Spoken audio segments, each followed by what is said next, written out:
Really?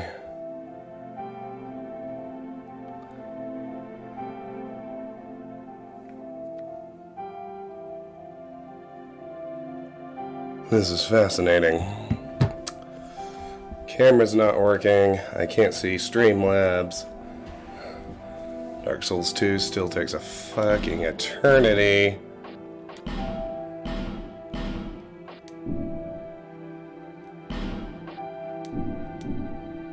If I put it in windowed mode, that should help. There we go. There's step one. Now let me turn my camera on. Give me just a moment. Excellent. There we go. Hi Tara. Hi Nyron. Hi DLF. It's good to see all of you. And welcome. Welcome, welcome. Can you guys hear me now that you can see me? Is everything good? I warn you, I'm not doing anything terribly exciting. I need to farm up 30 sunlight medals in order to get the sunlight spear miracle. Even if I wasn't generally against multiplayer stuff is not currently an option because all the Dark Souls servers are down because of the RCE exploit.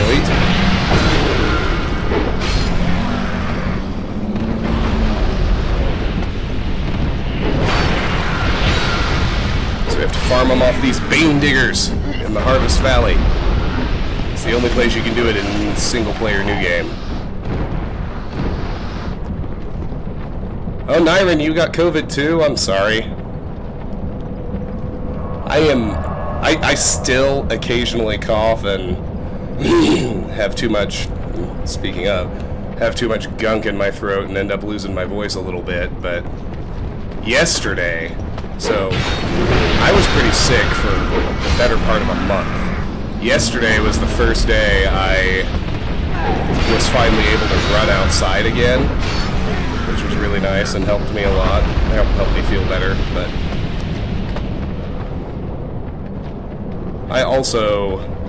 I didn't lose my sense of taste, I only lost my sense of smell, but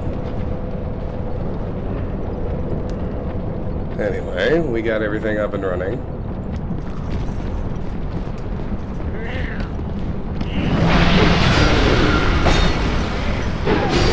So I'm wearing a reasonable amount of item discovery gear, which is why my character's outfit looks so strange.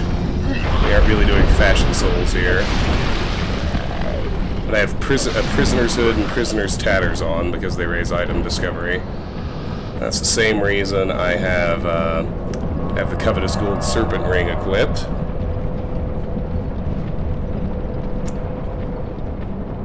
I'm in the Company of Champions Covenant for now, because I killed enough of these guys that they actually despawn. You know, you can only kill most enemies in Dark Souls 2 12 times, and then they permanently despawn.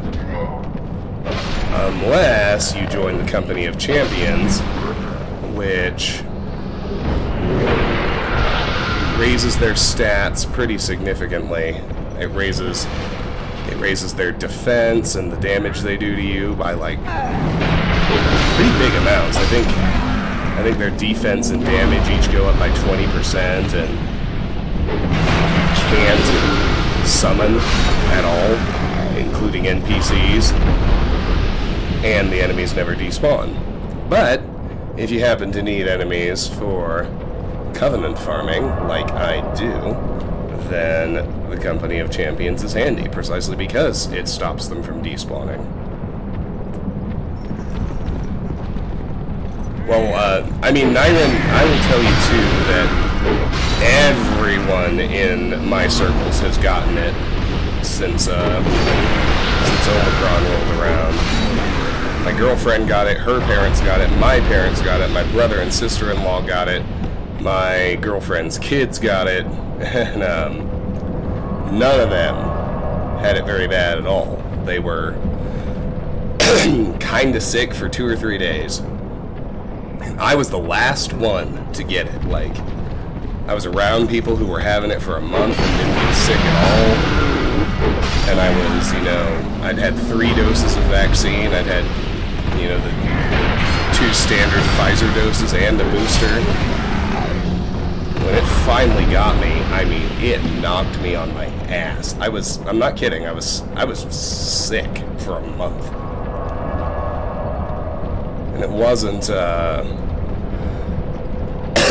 I mean, mild is always relative, right? Like, I was functional, I didn't have to go to the hospital. So, by all clinical definitions during the pandemic, it was mild, but my version of mild was a hell of a lot less mild than everyone around me.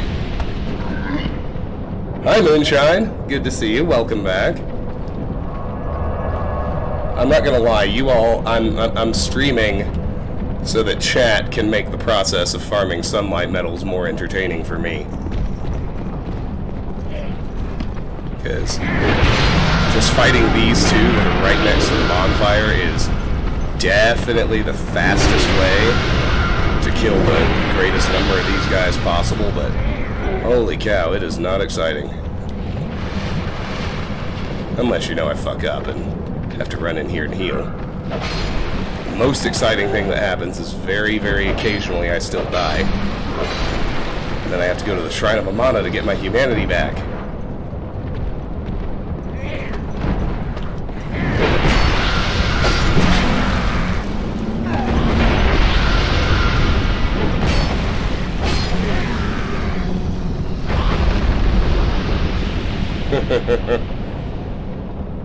I appreciate the skeptic emote, thank you for that.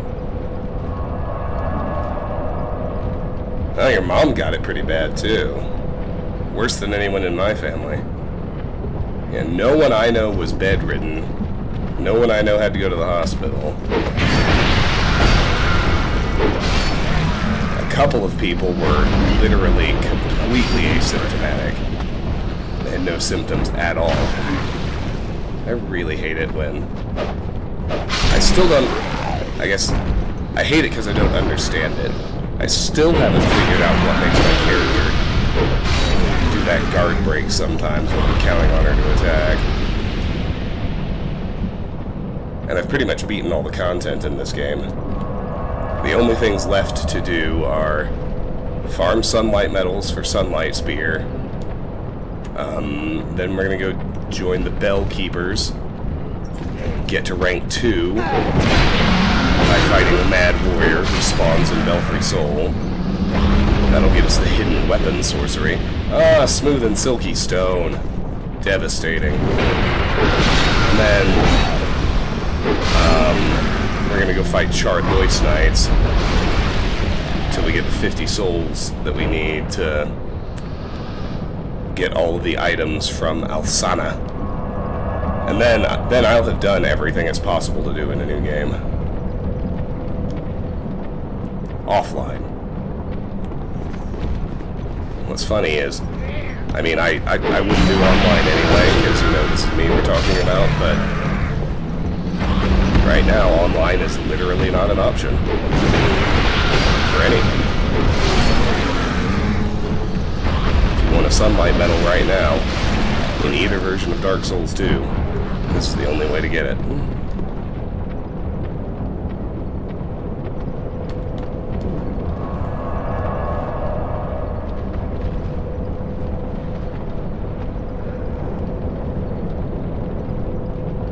I have heard, I've heard lots of different reports on what people's favorite is. It's by no means uniform. I think a majority of players, maybe a plurality, I think the most people who have played the Dark Souls trilogy like the first game the best. There's a significant contingent of people who like Dark Souls 3 and frankly, I think people who say 2 is the best are just being contrarian. I mean, this game definitely has some good ideas that I know they kept for 3, but overall the design is just down a tier from Dark Souls 1, Demon Souls. But, lots of people say that Bloodborne is the best FromSoft game. I've heard lots of people say it's Dark Souls. And I've heard lots of people say it's Sekiro.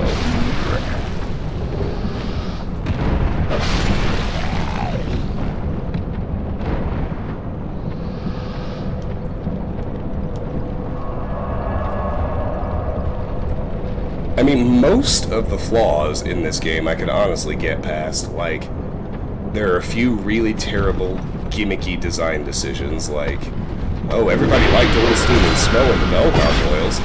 That means it's just always a good idea to add more enemies to a fight. That'll never wear out its welcome. That'll always be, like, exciting. Oh, you know what else would be fun? Everyone liked it when there were 2 Bell Gargoyles. What if there were 5? It's like, no. You're not thinking. These are not ideas. But so that's one thing. There are a few atmospheric differences I really don't like compared to Demon Souls and Dark Souls 1, there's way too much NPC dialogue in this game. It's way more on the nose, with force-feeding its story down your throat instead of letting the environment do the work to tell it. Which, you know, I know there are definitely mixed thoughts on that, but I think people who follow me know where I stand on the issue. But the biggest problem is just, like, it's a mechanical problem that I think is pretty unforgivable. Carter, I don't know how you want me to say your name, but thank you so much for the Twitch follow. It's been a real pleasure having you join the Discord and start contributing there. And I look forward to having you over here in the stream. I stream pretty rarely and pretty irregularly these days, mostly because most of the time I share a limited bandwidth internet connection, and I just can't stream smoothly. You know, it's not like my girlfriend is, don't you go play video games, because obviously I'm still keeping up the pace of YouTube recording and everything just fine, but I can only really stream when I have the internet connection to myself. So I do streams when I'm alone in the house. So they don't happen very often, but I definitely enjoy them when they do.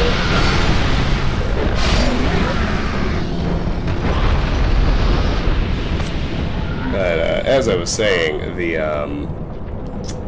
and to be clear, I really hate how there's absolutely nothing in the game that would tell a player how important it is. And I think overall it's a really bad design decision. I am talking, of course, about adaptability, agility, and iframes during the dodge roll. First of all, if you're a new player, the only way you would know how important it was to level adaptability is if you had a guide. Like, the game never does anything to tell you what the hell agility does and how important it is. As you level agility, you actually increase the number of iframes inside your dodge roll, which is wild. Like, obviously, once you know, another smooth and silky, come on. That's the other item these guys can drop besides the sunlight metals I'm looking for. So once you know, that's obviously, like, far and away the most important stat to raise. It's the most useful. It's not even close. Like, having a functional dodge roll versus not really having one at all. It's like, if you haven't leveled agility, you have so few iframes during your dodge roll that it's functionally useless. And then suddenly, after you put enough points in ADP, your dodge roll works like it does in the other games. So tying iframes to a stat, I think, was a terrible design decision. Made 5 times more terrible by the fact that the game never tells you that your iframes have been tied to a stat. Hi, ZJ. So good to see you. Yes, I'm here. I have the internet connection to myself tonight, so it's time for the stream. But then we get to the real... The thing that takes a bad game design decision and makes it unforgivably terrible, and probably drops 2 points off the game's ranking all by itself. I am, of course, talking about the hitboxes. Now, I think these two things are tied together. People talk about them as tied together into the same mechanic, but I think the hitboxes become a problem because whether or not you've successfully dodged is so variable. But this game has the worst fucking hitboxes I have ever seen in a AAA game. It is abysmal. If you want to go check out the Discord, I've posted my favorite montage of the Dark Souls 2 hitboxes in there. It's the one that's set to the tune of Mr. Blue Sky by the Electric Light Orchestra. But holy fuck, the hitboxes are terrible. And I mean, if you play the game on you kind of learn just by muscle memory where the real hitboxes are for every enemy, because you absolutely cannot trust what you see. And that just annihilates the whole ethos of Soulsborne games, the hard but fair idea.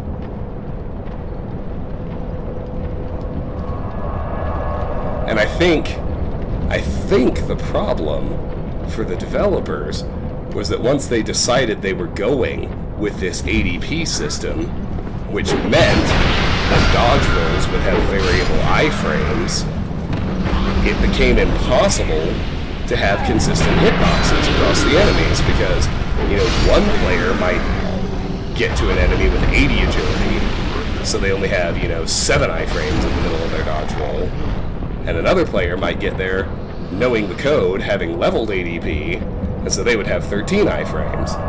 So, you know, which player do you make the animation for?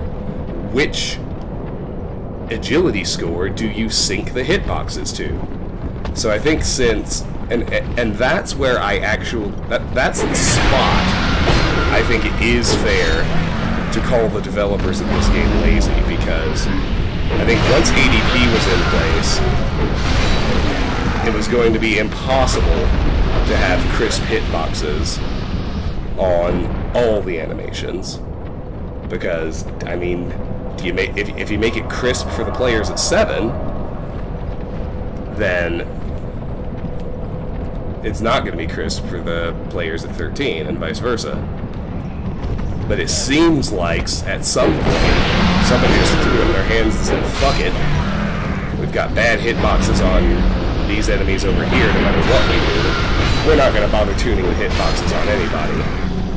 And so just across the game, I mean, and every game has some janky hitboxes here and there, but it is such a persistent problem across so many different encounters in this game. It consistently, actively detracts from your enjoyment of it. You can't trust your eyes, you can't trust your dodge roll or the enemy animations to do what the game's visual feedback says they should be doing. And that makes the game feel really unfair a lot of the time. As frustrating as Demon Souls and Dark Souls could be, I always felt like they were fair, except for the platforming. That's a whole different beast. I mean, that's the reason neither of those games are 10 out of 10. It's because somebody at FromSoft thinks they're a platforming developer, and they fucking suck at it.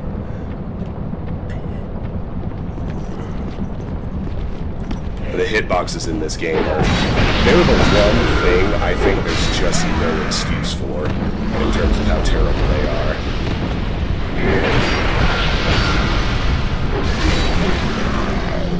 Anyway.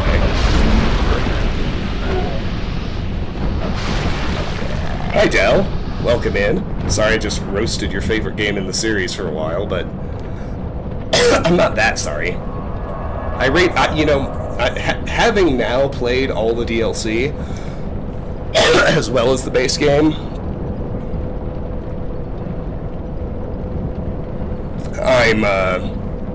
I'm keeping my initial rating of a 6 out of 10. And for me, anything above a 5 is worth playing. So I do think this game is worth playing. I don't think it's a bad game, but I rate, my rating for Dark Souls 1 was a 9 out of 10. Demons is probably an 8.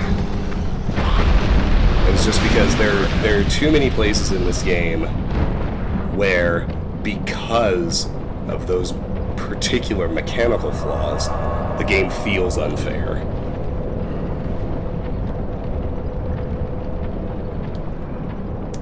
It also has some shit levels. And I don't mean shit because I don't like them. Like, the Valley of Defilement in Demons, or Blighttown in Dark Souls 1, because, everybody hates those levels, but Sunlight Metal! Finally, we got one. Only 18 to go.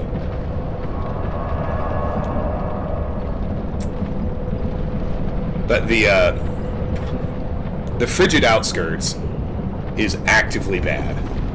It is one of the least fun, gankiest, most terrible levels I've ever played in any video game. I had a shit reward, too. You endure this terrible area thinking there's going to be something cool at the end, and literally all you get is a ganky 2-on-1 reskin of a boss you already fought. And no worthwhile loot at all. So, Frigid Outskirts is its own beast. The Iron Passage is fucking terrible, too. At least the Iron Passage has a worthwhile reward at the end. The Pharaoh's Mask is awesome.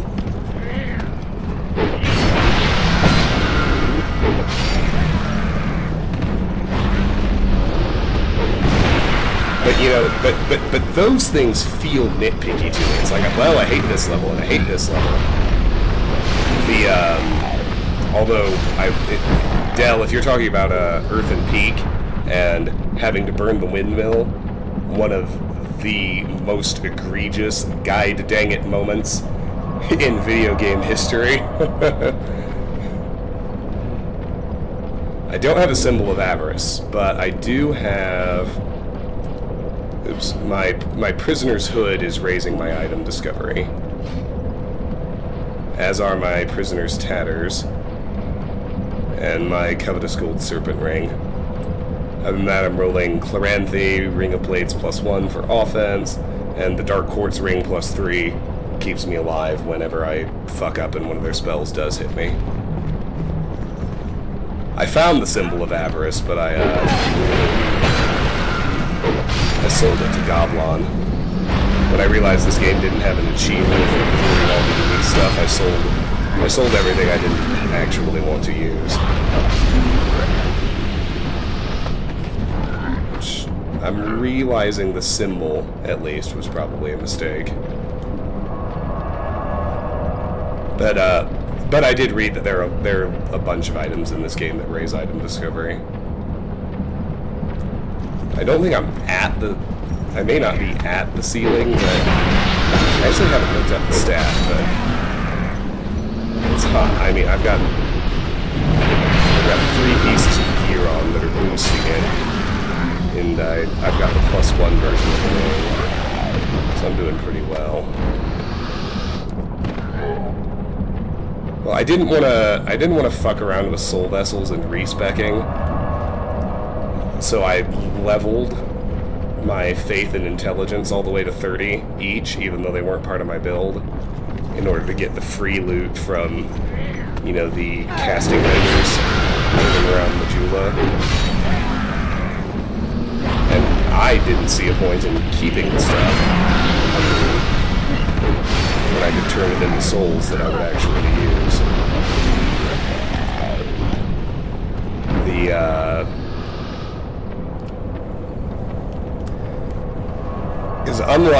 Because this game doesn't have an achievement like Knight's Honor from the first game.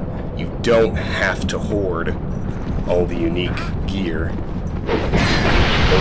And you know, you'll see when the videos go live. Like the way my streams work is I just pick up my playthrough where I'm actually at in the playthrough, and YouTube catches up when it catches up. But I mean, this is me, so of course I find all the stuff, and I read the description and see what it is and what it does, but since this game doesn't hang an achievement over my head forcing me to keep stuff I'm never going to use, I figured I might as well turn it into souls, because I do actually use the souls. In fact, after this run, even if they don't drop a medal, which they won't, we can run back to Majula and I can get another level, which will be exciting. I can let you all see my functionally endgame statistics. I mean, I have finished the game at this point. This farming is just to get the last few spells that it's possible to get in a new game. But all of the bosses are dead. All of the areas are fully explored. Yeah, let's level up. Oh wow, not quite. I needed one more run. That was dumb of me. Oh well. I do actually like that in this game, you can warp to all of the bonfires. I don't love that you can do it from the very beginning of the game. I thought the Lord Vessel was a really significant, cool unlock in the first game. Felt like a really, really hefty reward for managing to take down one seamless mode. But I don't actively dislike being able to warp to every bonfire from the beginning either. And in Dark Souls 1, I hated that you could only warp to some bonfires. That just seemed like a ridiculous inconvenience to me. Once they were gonna let you warp, they should have let you fucking warp, as far as I was concerned. Oh, what did I do? Oh. I autopiloted to the wrong bonfire. My bad. Bearer seek last. I know. I prefer the Maiden in Black to the Emerald Herald. Because she does her spiel underneath the menu. You don't have to wait on her. Actually, we should talk about stats right quick, just because. Vigor functions exactly the same way Vitality did in the first game. It's got 2 breakpoints. They're at 20 and 50. If your Vigor is below 20 and you raise it, you gain 30 hit points. If it's between 20 and 50, you gain 20 hit points. And once it's above 50, you only gain 5. So Vigor is pretty worth raising to 50, and then it kind of becomes useless. Endurance has a soft cap I think it's at 30. I think both of these are at 30. Prior to 30, you get 2 stamina for every increase. At 30, that cuts in half. Vitality, which is a weird fucking statistic to do this, it raises your equip load, but there's a significant drop-off in how much equip load you gain above 30. Attunement would be worth raising more. I set it at 10 to unlock a single spell slot, just so I would have an occasional ranged option in the form of pyromancy, like when you really, really need it. I could raise attunement more, because if I wanted extra spell slots, it would be worth raising above 10. Strength soft caps at 40, so it's at its essentially useful limit. I I raised dexterity to 18 for the Dragon Rider bow. I could raise dexterity also to 40. That's where its soft cap is. Adaptability isn't useful anymore. I'm at the maximum iframes at this point, at 110 agility. And intelligence and faith, they both also soft cap at 40, so it would do some good to raise them. Even if you're not a caster, they raise a lot of your resistances in ways that are pretty helpful. That said, I very much hope that I finish all my farming before I'm ever really thinking about what I would raise besides vigor.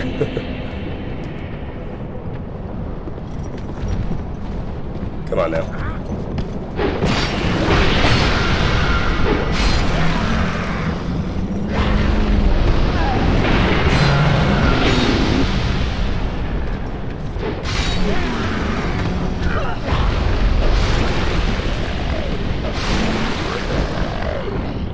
Alright, I need 18 more sunlight metals. I very much want to at least finish this batch of farming tonight.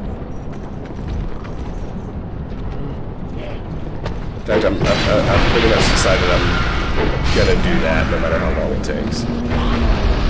I think it'll probably be like about my bedtime by the time that happens. And the rate shit is dropping.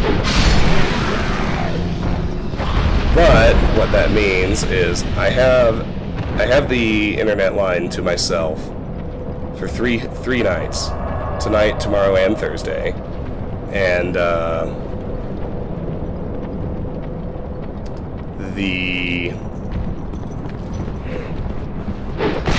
Carter, it's a little faster than that. I've been doing this a total of about 4 hours now, and I have 12. It's about 3 per hour. And some of that was before I put my item discovery gear on.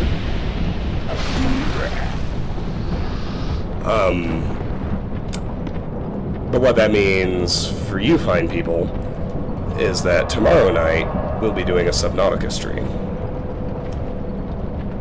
A game I'm enjoying very much. It doesn't quite capture me the way Outer Wilds did. I don't think it's as good. It feels a little gamier than Outer Wilds, which is, I mean, it's definitely okay. Outer Wilds is like nothing else I've ever played, and it's just one of the most artistic experiences I've ever had. But, you know, it's tough to cipher out exactly, but there's a... I don't think it even shows me my item discovery rate. But,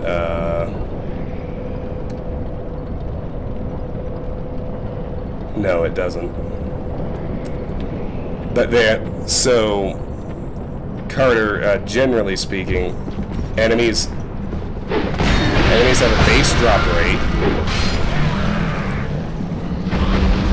which is, I'm making these numbers up, but let's say these guys have a base drop rate of 5%, so every 20 of them I kill, in theory, one of them will drop an item. And the game determines what that drop is with a drop table, which has its own percentages. So 5% of the time they will drop something. And then when they drop something, there's about a 75% chance. Now this one's closer because I have enough data that I can say it's about 3 to 1, maybe even 4 to 1 in favor of smooth and silky stones over sunlight metals. So 5% of the time they drop something, and then inside that slice where they drop something, 80% of the time that'll be a smooth and silky stone, and 20% of the time it'll be a sunlight metal. And so, to get your per kill chance, you have to take 5%, multiply it by 5%, or by 20%, which is an overall 1% chance per Bane Digger of getting a sunlight medal. Now, in reality, I think I'm pretty close on the drop table, because I've gotten enough drops that I can say, yeah, it's in the neighborhood of 4 to 1, maybe 5 to 1 odds of the less awesome item versus the one I'm actually after. But you can change, and you can't change the drop table. The drop table is what it is. But the item discovery stat functionally raises every enemy's base drop rate. So if I max out my item discovery, I can quadruple a base drop rate. So more realistic numbers would be like a 1% base drop rate for these guys. I don't have enough data to say what it really is, but a more realistic number would be to say these guys have a 0.5% base drop rate. Maybe more than that. It feels longer than it actually is, because yeah, they're dropping stuff way more often than every 200 kills. But so let's go with a base drop rate of 2%. Actually, you know, the more I actually think about it, I may have been pretty close on... Well, it feels like about 5 now with my gear on. So, in Dark Souls 1, you could a little more than triple the base drop rate, you know, of every enemy in the game if your item discovery was maxed.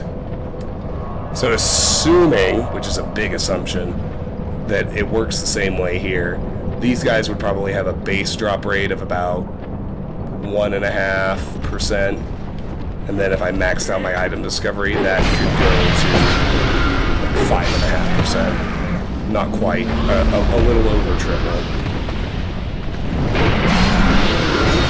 And so they will drop an item more often, but it doesn't change the odds of what they drop.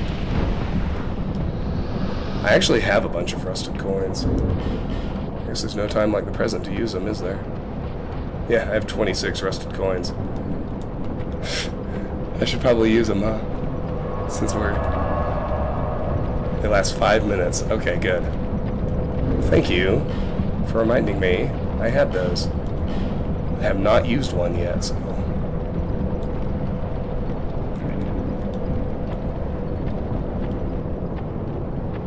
Awesome. Okay, so I did that at 6:40 my time. I'll do another one at 6:45.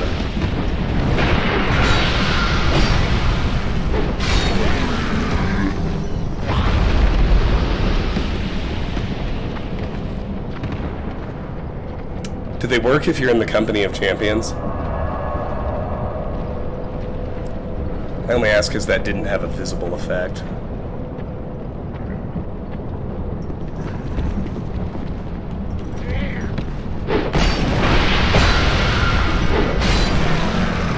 I don't see why that wouldn't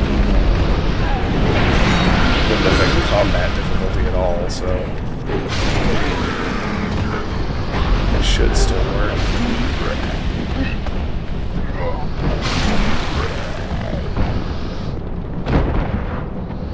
Alrighty.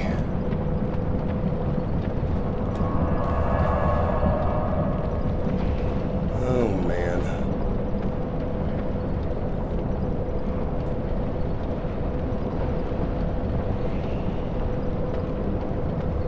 Work. Why?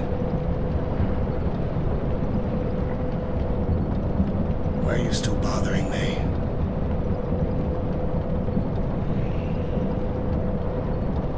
Sorry guys, give me a second.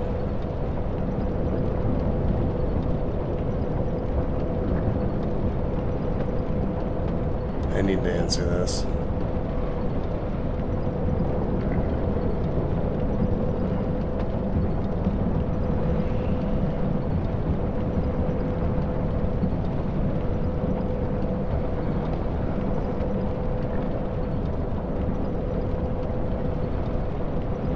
Okay, done. Of course, I just wasted 90 seconds of that rusted coin like an idiot. But oh well.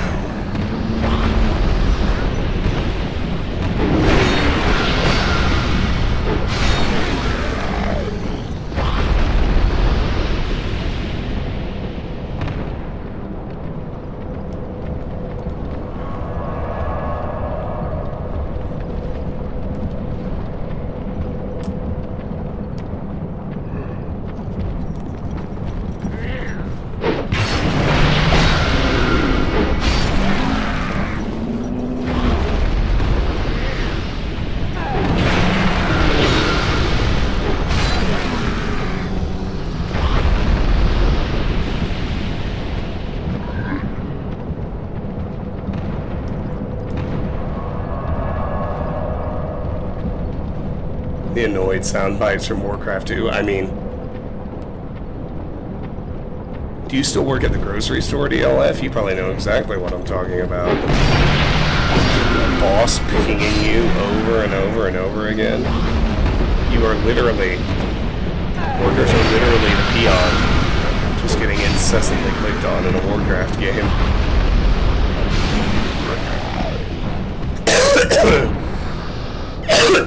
Excuse me. Gosh. Oh boy.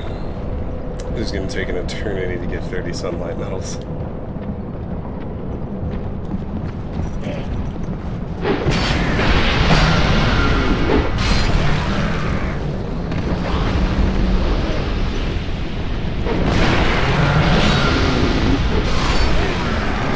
The option was available to me, I would, at this point, honestly rather go actually Sunbro it up and do some online co-op.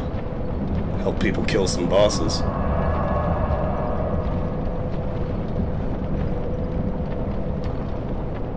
The Chalice is boring and repetitive. I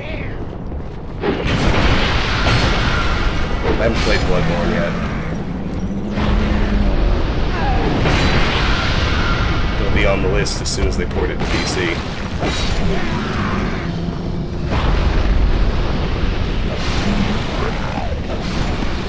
I think after three Souls games more or less in a row, I'm finally ready for like a significant break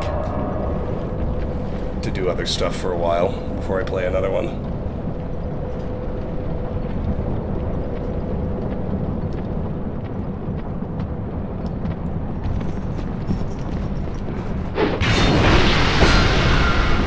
I did, you know, I've done Demons, Dark Souls 1, and Dark Souls 2, more or less, back to back to back.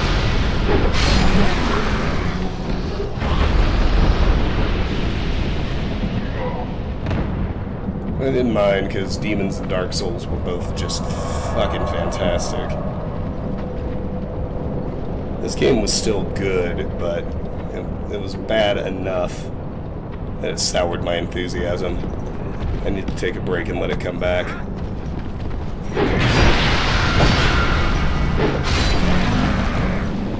Myron, I don't really know what any of that means, because I haven't played it yet. I don't really mind mechanical spoilers. I don't like story spoilers, though, so be careful.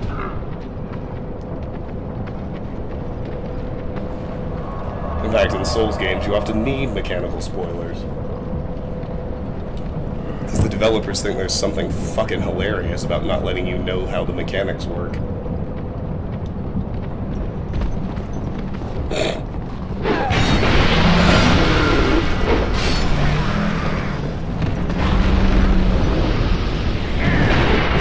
So far, ironically, maybe not ironically, maybe that's why it's my favorite so far, Dark Souls 1 is the only one that really didn't egregiously suffer from that. Because, you know, this game has the whole fucking mess with adaptability and agility and iframes.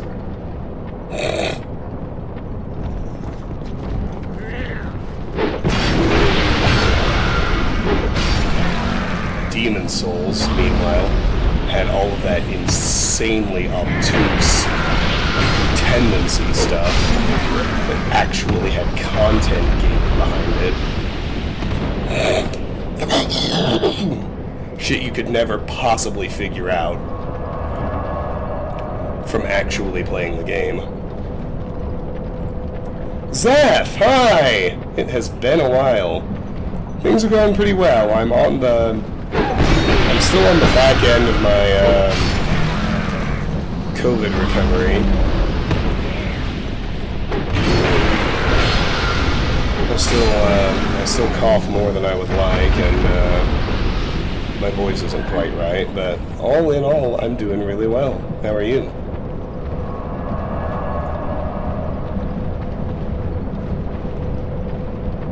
Oh, are there a fixed number of Chalice dungeons? They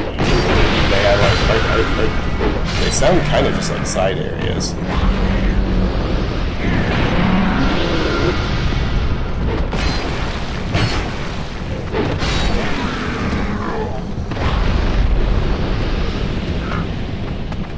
Smooth and silky, devastating.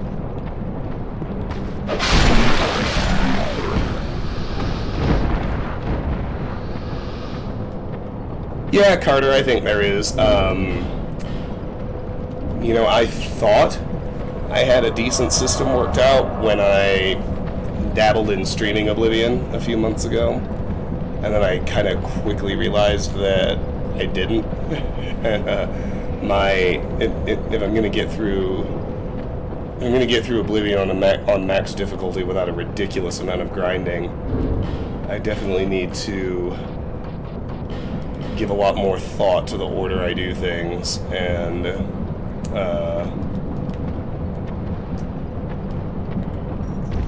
how to build a character that can actually survive in combat. So I don't know when, but yes, I would very much like to do a Let's Play of Oblivion someday. I would like to do one of Morrowind where I cut out all the grinding. Because when I look back on the old one, I don't like how much grinding I did. I like what I was able to do with Skyrim a lot better, where the only skills I really grinded on were the crafting ones, which you kind of just have to grind on no matter what.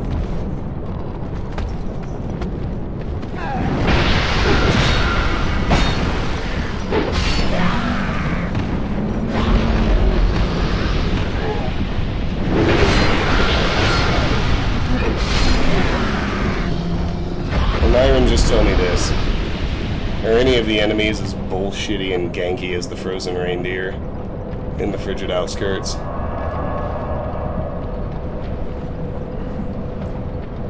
Oh, good, Carter. I'm glad. That makes me happy. Yeah, I'm not offended by what I did with the Morrowind one. I would like to take another crack at it where all that grinding, because it's not necessary. I mean, there's so many ways to break Morrowind. And then you can just let your skills level naturally over the course of the game anyway.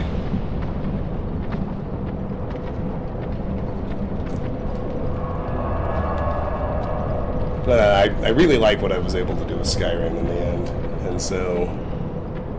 And it, you know, that took me a few tries too. I think I had like 2 pretty long recorded Let's Plays before I had the one I stuck with all the way to the end. So I would like to do playthroughs of Morrowind and Oblivion that run essentially like that one.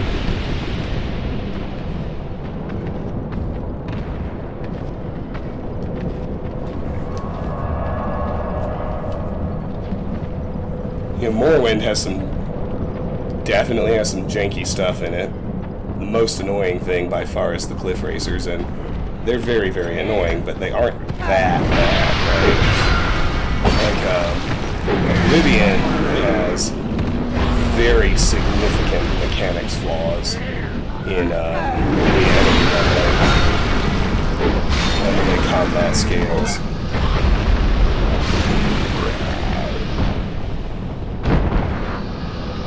Like, there were 1,000 ways to break Morrowind, but you didn't have to. It was just fun. There are fewer ways to break Oblivion, although they're there. But even if you play on normal, when you get to high levels, you kind of have to break it.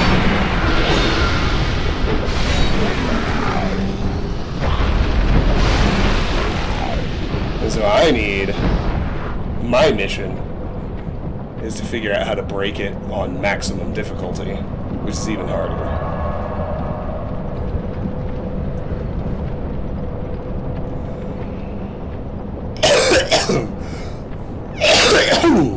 Hi, Karis.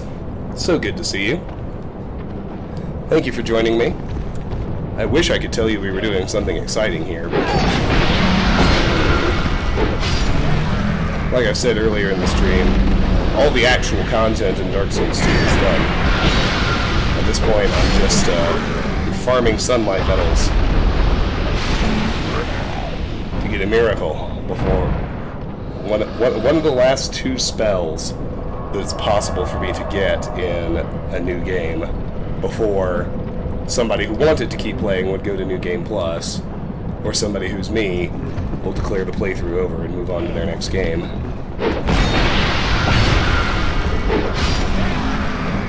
Thanks for asking, Karis. I'm doing well.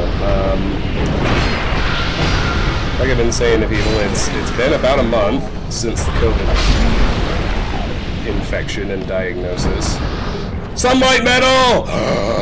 Only 17 to go! Anyway, sunlight medal hype.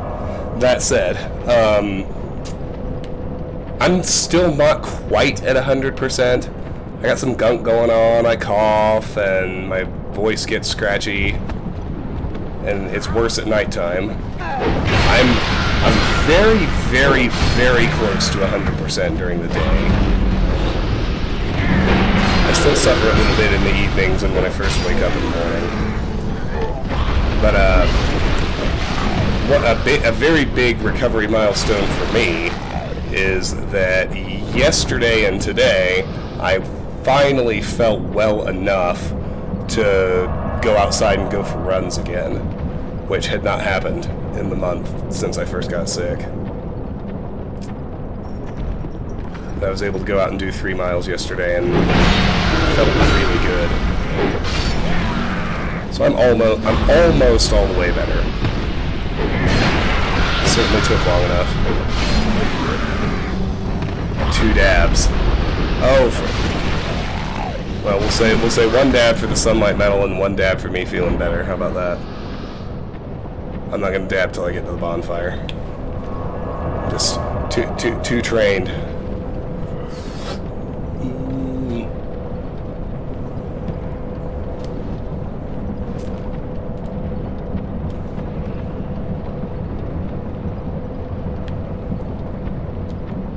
Wait, how are you? I can't remember. Have you had COVID? Or are you still...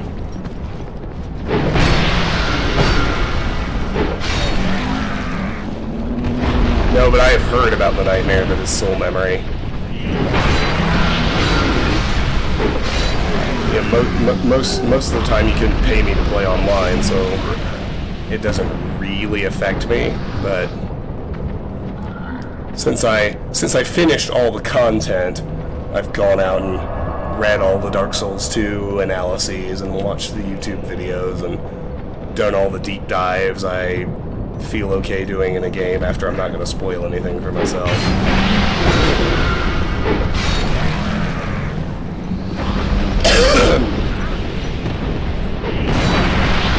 I got it from my girlfriend's kid, who got it from his school teacher.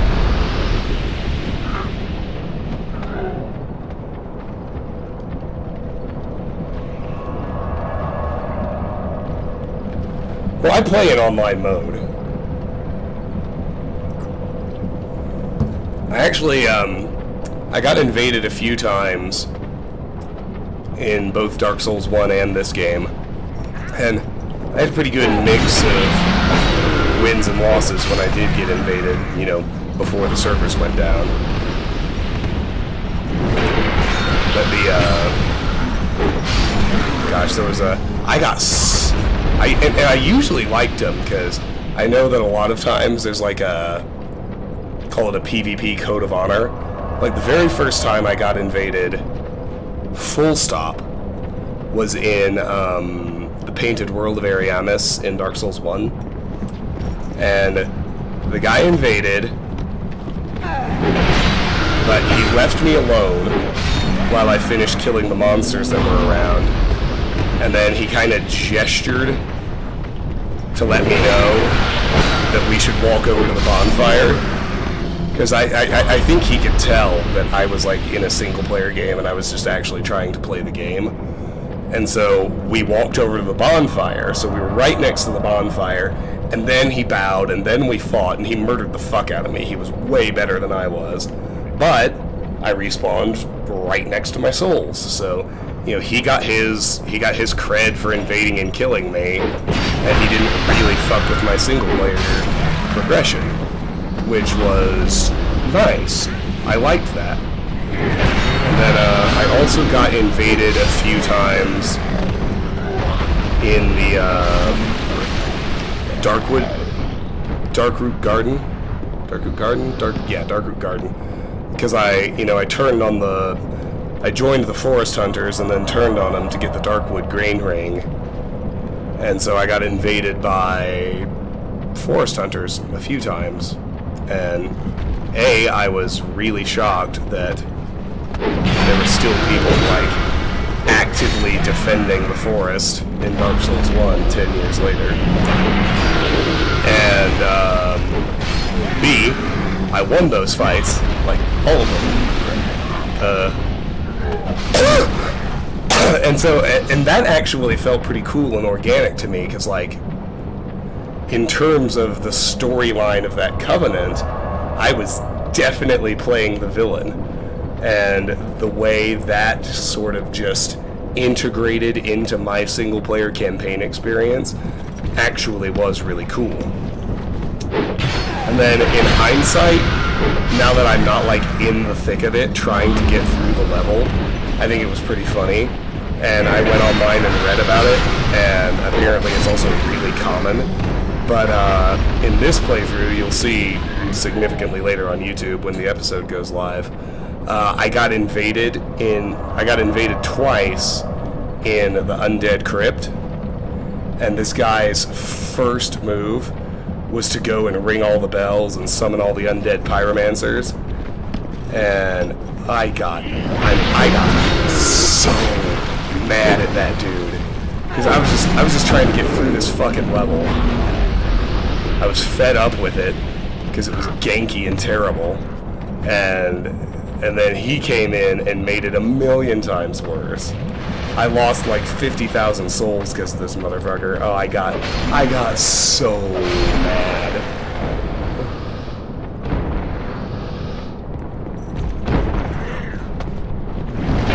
And then, you know, after the fact, I went on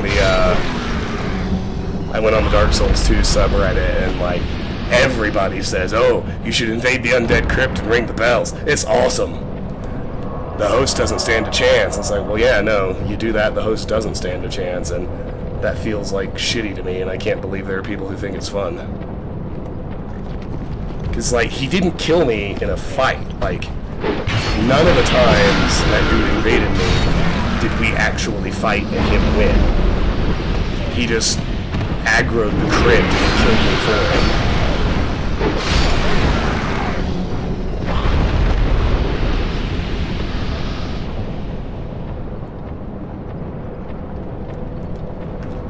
Okay, I think in the video I say I hope he dies in a fire.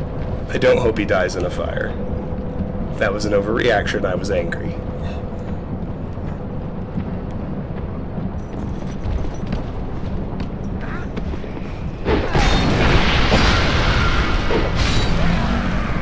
I do hope he's lonely and sad now that the servers are down. You can't do that shit.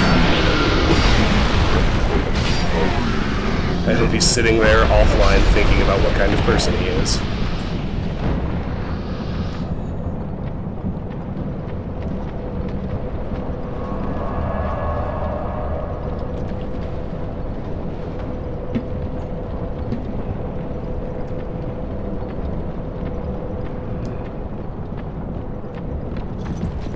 So yeah, I don't particularly care how long it takes. I'm planning on doing this farming tonight. Mostly because I want to play Subnautica tomorrow night. And there's something in my brain that won't let me switch games until I finish my current chore, whatever it is.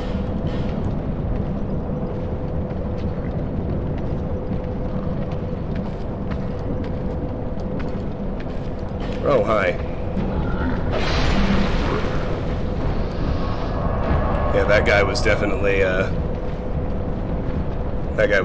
a threat worthy of preventing me from resting.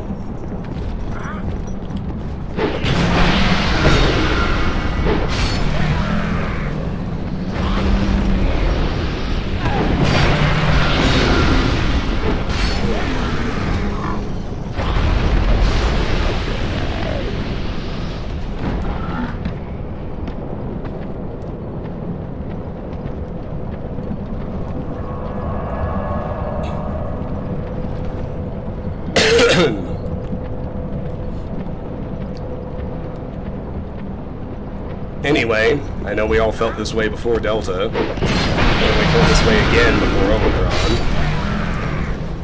But, how's the pandemic going wherever you all are? Here in Colorado, compared to the Omicron peak over the holidays, our cases are down about 90%. So, all the county, you know, we didn't go back to a statewide mask mandate, but a lot of counties reintroduced them.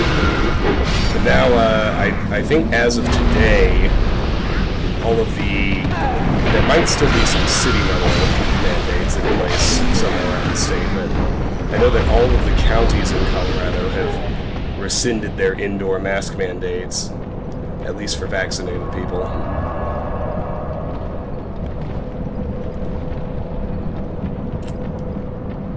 Well, you're in Texas, right? Did you ever have a mask mandate from the government, DLF?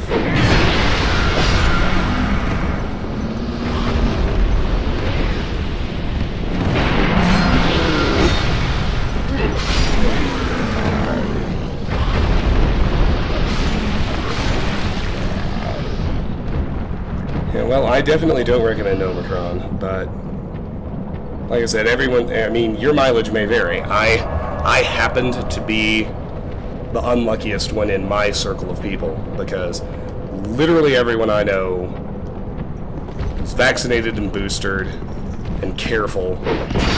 Nobody got it until Omicron, and then we all got it over December and January.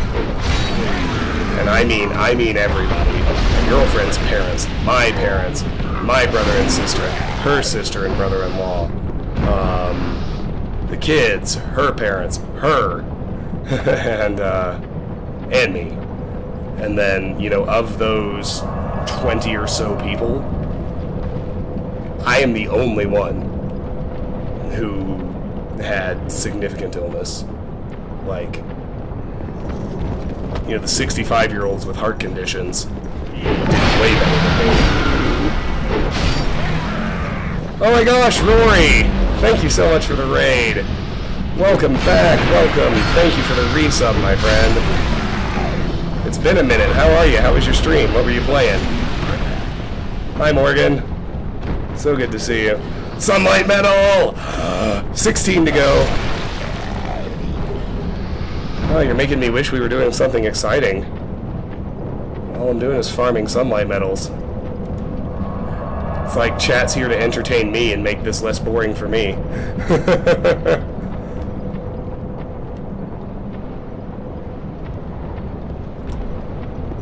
Yeah, I really need to program my Twitch bots. I so rarely stream anymore, but it would definitely be worth doing. So, Carter, I'm talking to you in particular since you're pretty active, and I know you're really enjoying a lot of my content. If you like me, you should absolutely go follow my friend Rory, who just raided us. Since Rory has discovered the joy of horror games, I can now say with absolute confidence we like all the same stuff. We like the same kinds of RPGs, we love immersive sims, and we really like horror games. Like, those are our wheelhouses. We play them the same way. We love to learn the mechanics down to the nittiest, grittiest level of detail so that we can break the games we're playing. And he's a really chill guy with a really cool stream. He knows the stuff sometimes he plays stuff blind, like horror games, where it's effective to play blind. But you should go follow Rory. He's super into Elder Scrolls, loves Dishonored and the other immersive sims that we love so much.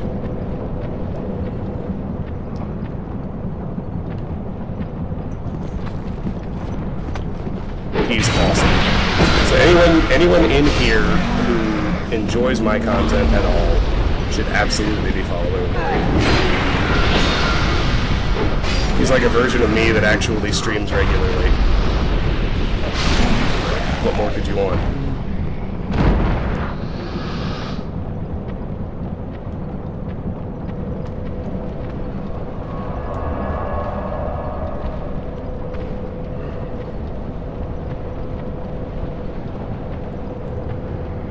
I will be very interested to hear your thoughts on Evil Within 2, Rory, because I actually have not gotten around to the sequel yet. But it didn't. I know that it didn't sell nearly as well, but most people who have played it think it's overall quite a bit better than the first one. They said it feels a lot more. I heard it feels a lot more cohesive and a lot less disjointed, and that the storytelling is better. So I'd be really curious to hear your thoughts on it since you are playing it.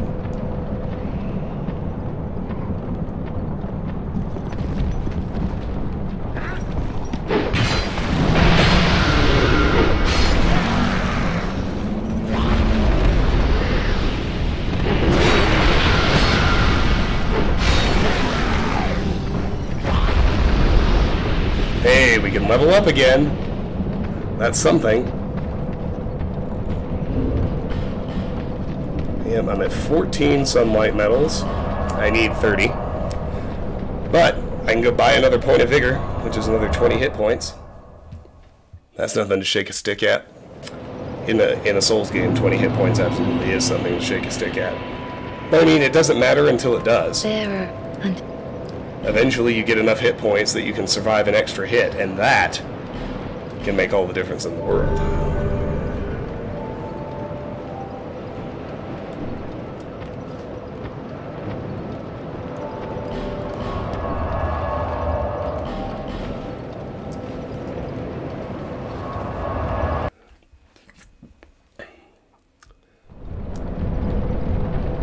I would be remiss not to also shout out Rory's lovely girlfriend, Morgan. They are absolutely one of the cutest couples I've ever seen. I adore the fact that they both stream, even if they play radically different games. I think Morgan would be caught dead anywhere near a horror game. Or perhaps she would be dead because she died of a heart attack in the first 10 minutes. But Morgan plays a whole lot of Genshin Impact. And I've seen her playing Spiritfarer and a pretty wide variety of games. I think Genshin is kind of the through line. She goes for everything, all the little bits of content in that one. She does a multiplayer stream every week where she plays. I've seen her play a lot of Mario Kart, maybe something else too, but they are both just very, very welcoming. They have great communities. They're fun to watch. They're not too big, so they really react to their chat and interact with you when you're in their stream, which is, you know, it's an interesting thing because there's like a sweet spot for stream size, I think, where there are enough people watching that there is an active community of people who know what's going on.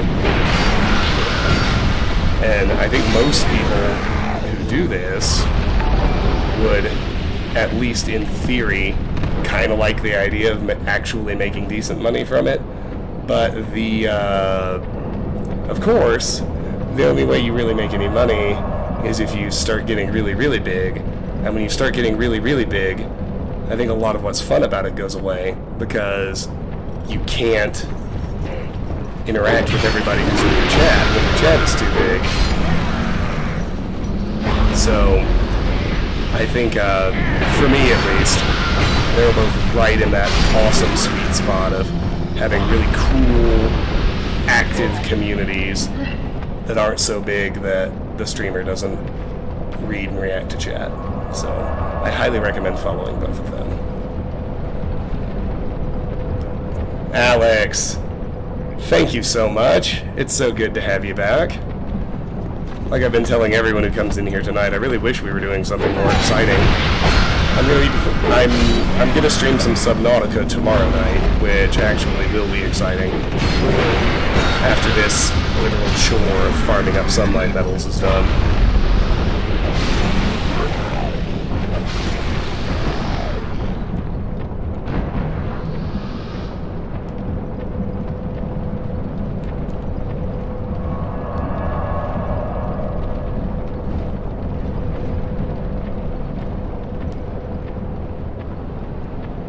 Blitzen, hello, welcome to the stream. Nice to see you.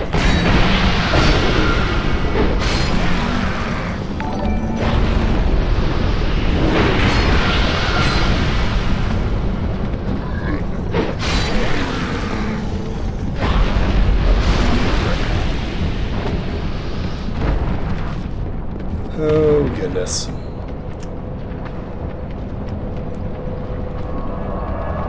Thank you for the follow, Blitzen.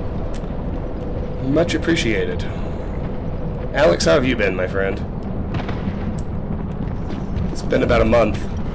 It's funny, because I know, like, the last time I streamed, I was in, like, my 5 days of COVID isolation, which makes me laugh in hindsight, because I didn't really get sick until the 4th day. Like, I could tell something was off. I ran a little fever the first night, so I went and got tested, and it was positive, but... You know, day 2 and 3, I pretty much felt okay, so I streamed day 2 and 3, and I was like, oh yeah, it's the COVID isolation stream, we're playing Outer Wilds, and then we're playing Dark Souls 2, it's gonna be great. And then day 4, I was planning to stream, and I had to cancel because I got so sick, and then, like, I've been sick for a month.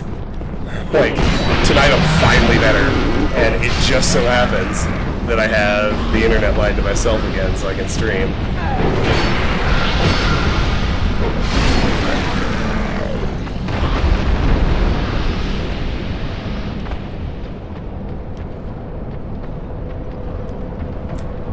No, Alex, Subnautica is the next Patreon-chosen game after Outer Wilds. So the Outer Wilds playthrough has started airing, as I'm sure you've all noticed. Maybe not all of you, as my YouTube followers have doubtless noticed. But I haven't finished Dark Souls 2. I'm not sure what I'll play. Something very different. I'm gonna go through my backlog of gifted games, which is what I did when I took the little break for that puzzle game, Girls Like Robots. I'm just going to check my library for stuff I own and haven't played, and find something from there. I have a few games on my list. I want to play, the Grimrock games. I want to play Transistor and Bastion. I haven't ever played either of those.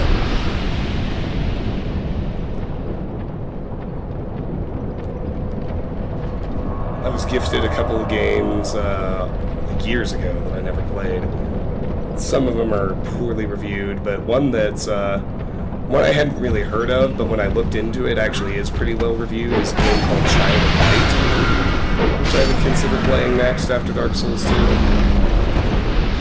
But we've got a lot of options for the next My Choice game.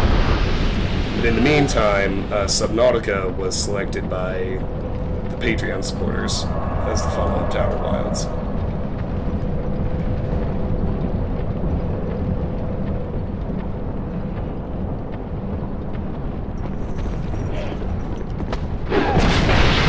I'm really enjoying Subnautica. It's not going to crack my top 10 like Outer Wilds did. It doesn't ever quite have, and I shouldn't speak authoritatively now because I haven't finished it yet. You know, I don't know the whole story and what else I'm going to find. It's scarier than Outer Wilds. Like, Outer Wilds is very unsettling at times. In sort of the existential void of space type way. Subnautica definitely has that. But what I've realized, because Subnautica also actually has a lot of predators and a lot of scary monsters, is that the existential piece of the dread really kind of fades away. There's a lot of stuff that actually wants to kill you, which Outer Wilds, as it turned out, did not have. You know, the one exception were the anglerfish in Dark Bramble. And even they were still subject to the fact that sunlight metal, we're halfway there, that's 15.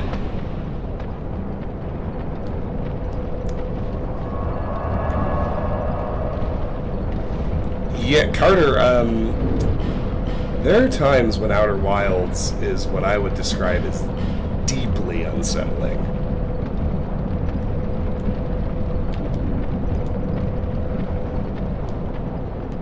Deeply. But it's not a horror. That's the thing about it.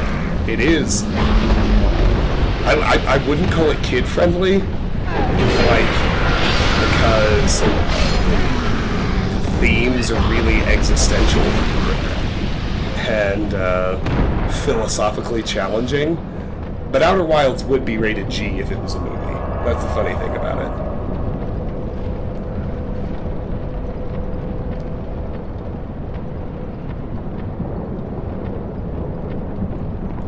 Hi, Piranha. Good to see you. Welcome back.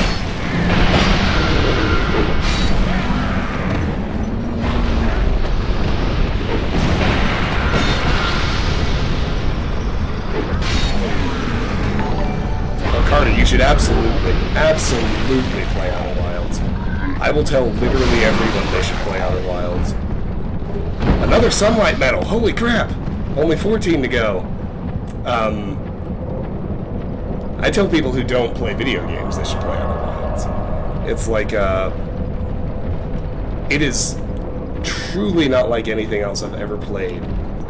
The way it plays out as a game is so...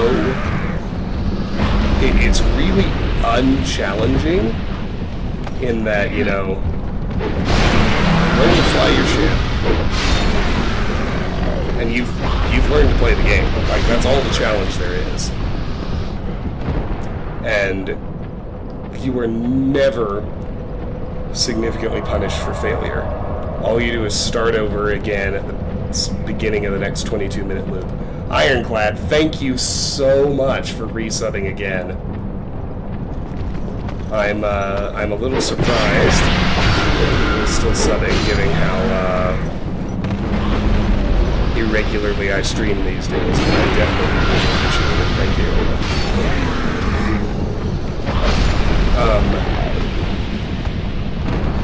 Like, I'm telling my girlfriend she should play Outer Wilds. And she, to hear her tell it, hates video games.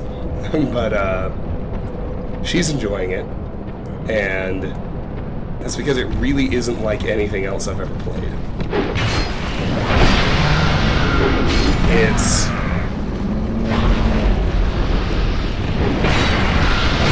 But it's definitely not a walking simulator either. Like, there's a whole solar system to explore, and there are lots of different things you have to learn to successfully explore all of it and finish the game.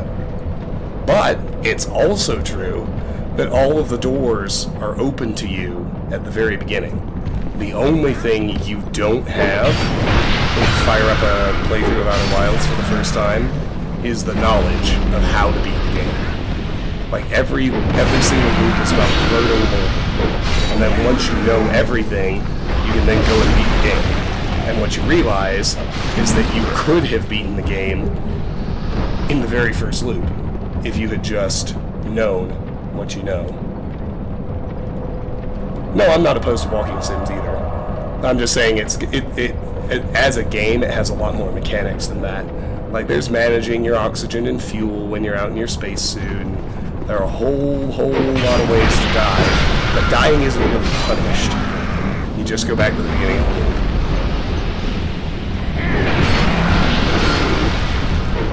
Yeah, dude, I am, because I despawned. I killed all these guys so many times trying to farm sunlight metals that they despawned. But if you run Company of Champions, the enemies don't despawn anymore. And that to me, that definitely beats using this definitely beats using a bonfire aesthetic. Because, well, if I use an aesthetic, the enemies get a lot harder. It adds all the ganky New Game Plus enemies. And, oh, by the way, the enemies would still despawn after 12 runs. Yeah, I don't want to say much more than that, because anyone who's thinking about playing Outer Wilds absolutely should, and they shouldn't have it spoiled for them. But, it's fantastic. It wasn't on my radar at all before Patreon picked it. It is now easily in my top 10 games I have ever played all time. It's amazing. You should absolutely play it.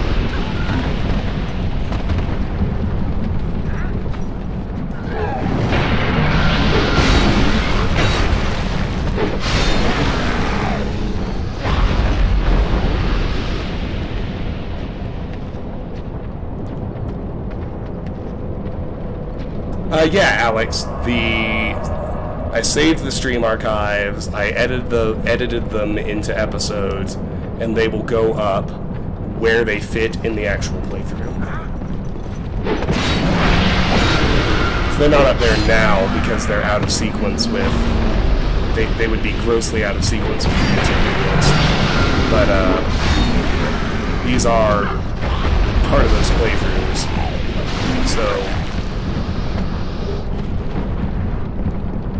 You know, Outer Wilds, for example, suddenly the episodes will be from the stream archive when we get to that point in the playthrough.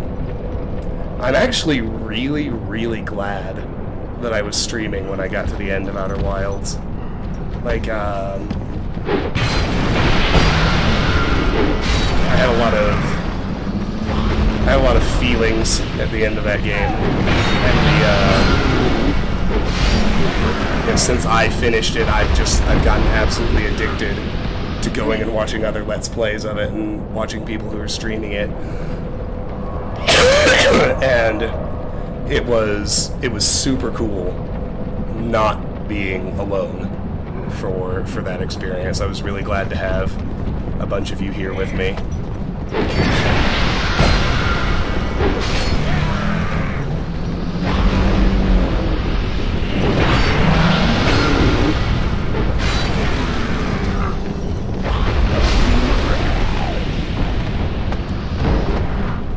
I have no need of any of the junky items that these hollows are dropping, but I'm picking them up anyway because they persist between bonfire rests. And so if I don't pick them up, the ground will just get absolutely cluttered with red leech troches and prisoners' gear.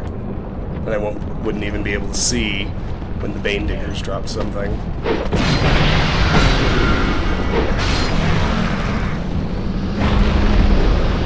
Darn, a smooth and silky stone.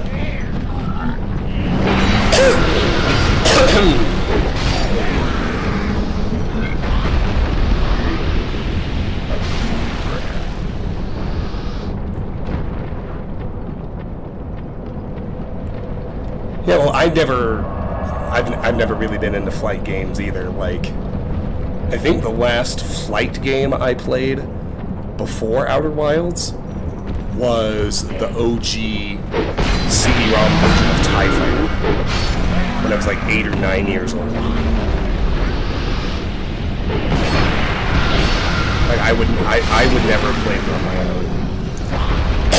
And I feel really... I need to get a drink. I feel really, really fortunate that Patreon chose it, and I ended up playing it. Like, my life is richer for having experienced that piece of art. As cheesy as a sentence like that might sound, it's absolutely true.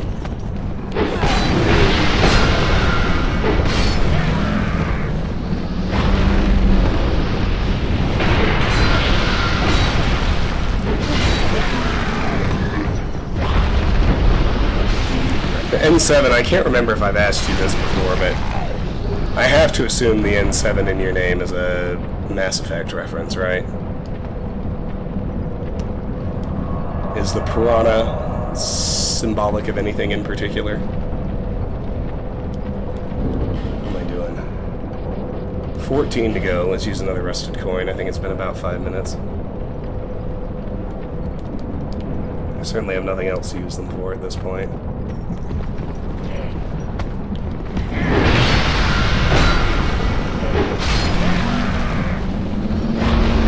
Smooth and silky, devastating.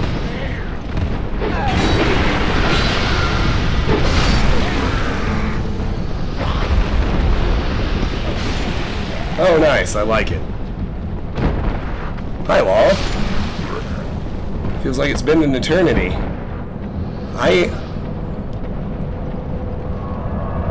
Gotta be careful. I spent a good portion of this stream roasting this game for all of its flaws. And every time somebody comes in here, I've been saying, well, gosh, I wish we were doing something exciting. All we're doing is farming offline sunlight medals because I want the sunlight to be a miracle.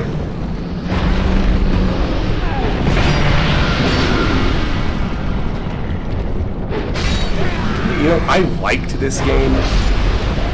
I rated a 6 out of 10.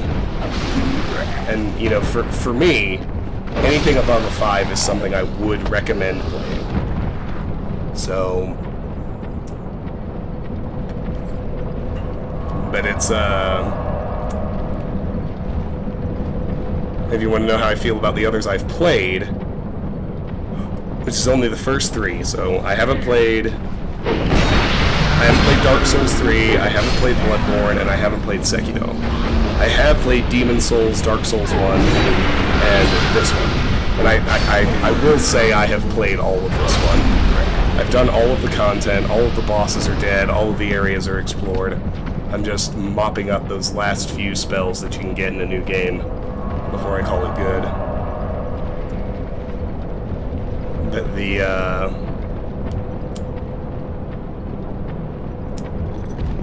yeah, I would rate Demon Souls an 8 out of 10.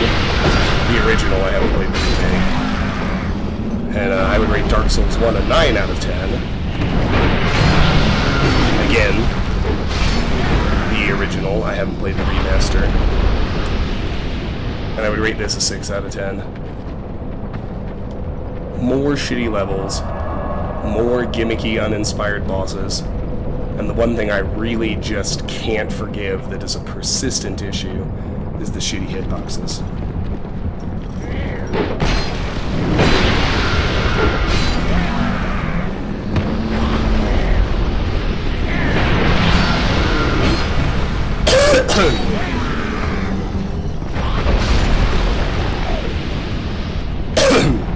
And then there are things in this game that I really do like. Like,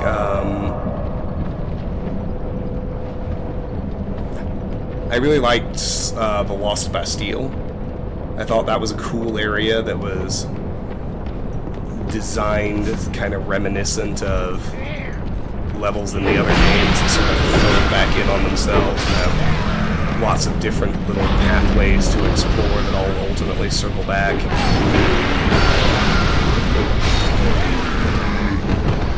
I it's supposed to be like, oh, it's the Blighttown clone, and everybody hates Blighttown, blah, blah, blah, but I really liked the gutter.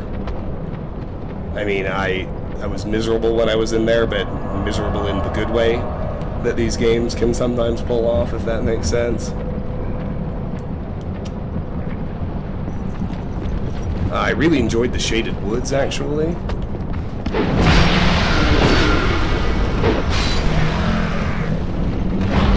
Doors of Pharaohs and the Brightstone Cove. Like, I think this game has a lot of good levels.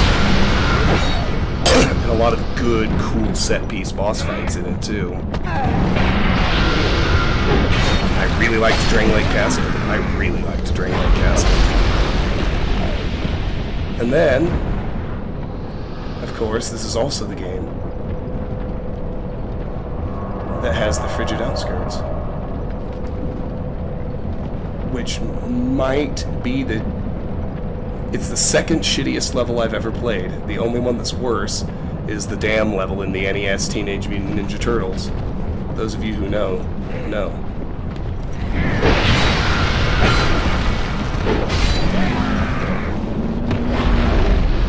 Alright, yeah, we have shown virtual hands in chat. Who knows what I'm talking about when I say the dam level from the NES Teenage Mutant Ninja Turtles? That's the only level I've ever played in any video game that is shittier than the Frigid Outskirts in this game's last DLC. That's probably hyperbolic, but it's the only one I can think of off the top of my head. Other bad levels were at least forgettably bad.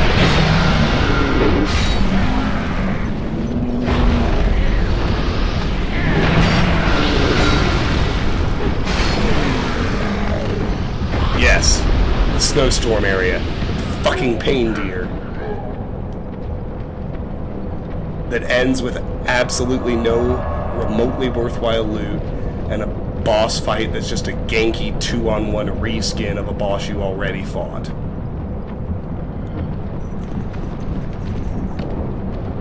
I mean, the Iron Passage was shitty too, and the Blue Smelter Demon was also just a reskin, but at least he wasn't ganky, it was literally just a reskin, and at least the Iron Passage had a good reward at the end. The Pharaoh's Mask was awesome. There's absolutely nothing redeeming about the Frigid Outskirts. Fuck that place forever.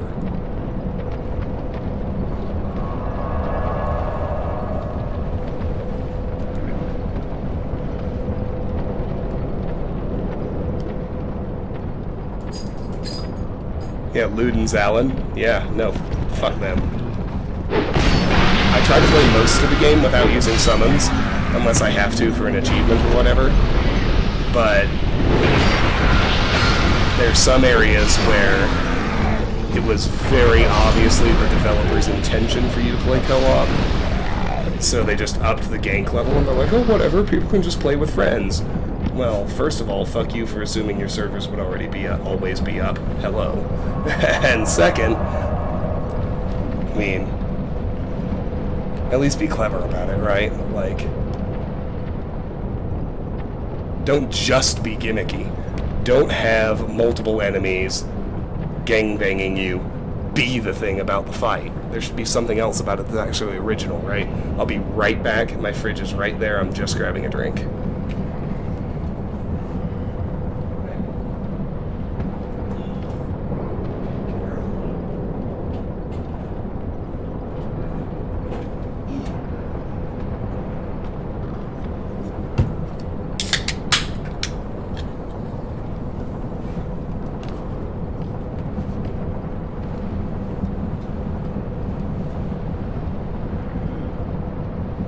I moved another load of stuff in here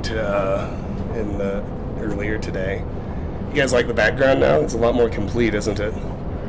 A lot of the stuff that was in boxes in the basement is now out on shelves in my office at my new place. It's not my new place. I moved in with my girlfriend, but you know what I mean. Yeah, Luden's Allen didn't even have the decency of a good reward. What do you get? I can show it to you. Like, you do the entire Frigid Outskirts for a fucking cosmetic ring. Like, nearly everything I hated about Frigid Outskirts is also true of the Iron Passage. Although, as terrible as the Iron Passage is, none of its enemies are as terrible as those fucking pain deer from the Frozen Outskirts, either Frigid Outskirts, either. But,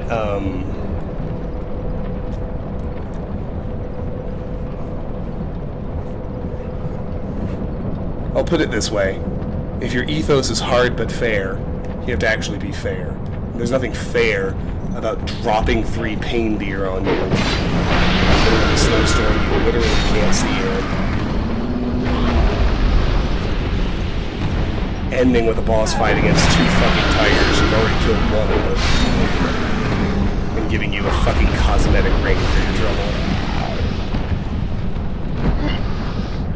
Like, Iron Passage, it had shitty enemies, it had stupid traps that were really fucking terrible, and the way it was designed basically forced you to despawn most of the enemies if you were gonna make a reasonable run through it.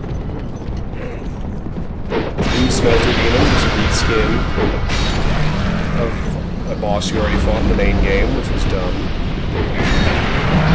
But at least the reward in the Iron Passage was worthwhile. I will say that for it. Pharaoh's Mask is fucking awesome.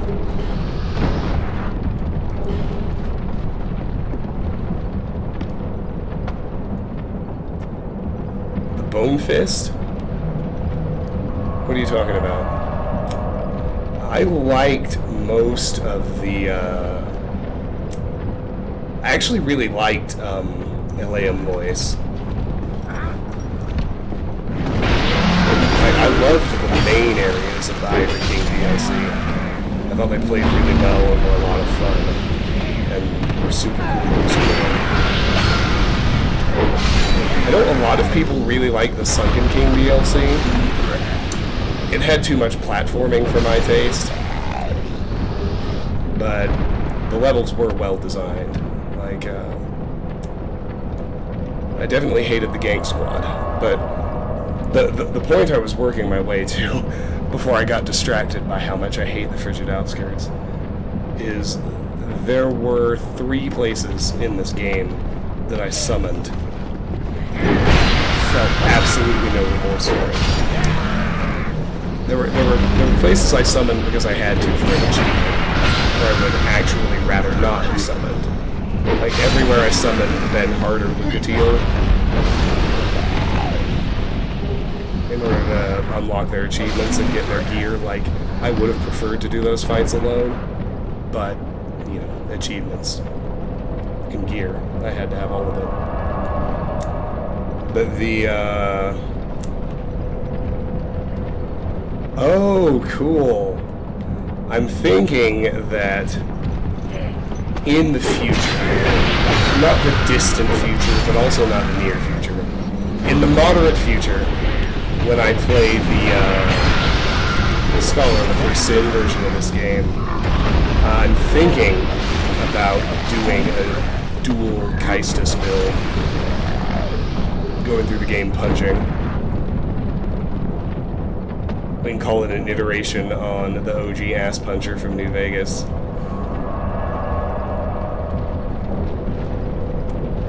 And if there's an even cooler fist weapon in the DLC, I don't know, maybe I'll go there early.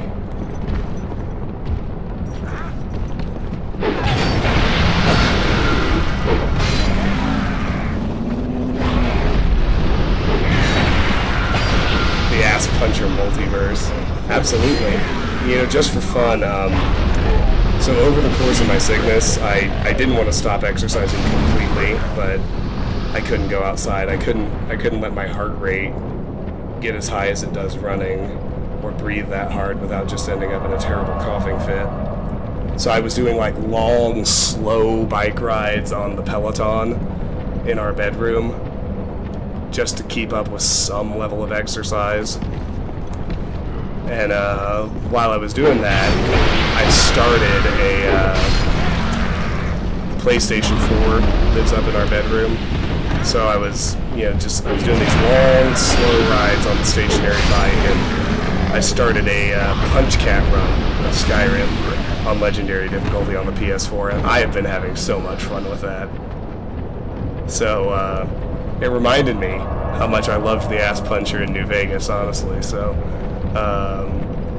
yes, Karis, to your point, I think we may end up constructing an ass puncher multiverse across various games. I finally, like, obviously each one is different and has its own learning curve, but now that I essentially have 3 Souls games under my belt, I don't feel like I am good, but I feel like, you know, I'm through enough of a learning curve that I can get good and I can learn enemies and I can learn bosses and eventually kill them. Like, you know, early in this playthrough, I started as a deprived and, you know, I was having to, like, two-hand the bastard sword and otherwise run naked. Like when I fought the Pursuer, for instance. And, you know, it took like 20 tries, but I eventually learned the movesets so well that I was able to beat them some point beating.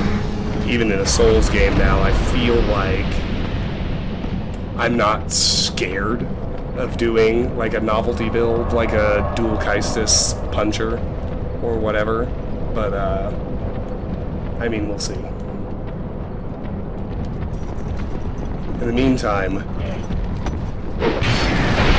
when a game makes fisticuffs a viable option, and it doesn't really, like, try to force me into, well, I don't neurotically feel forced into doing something else by achievements or whatever, I think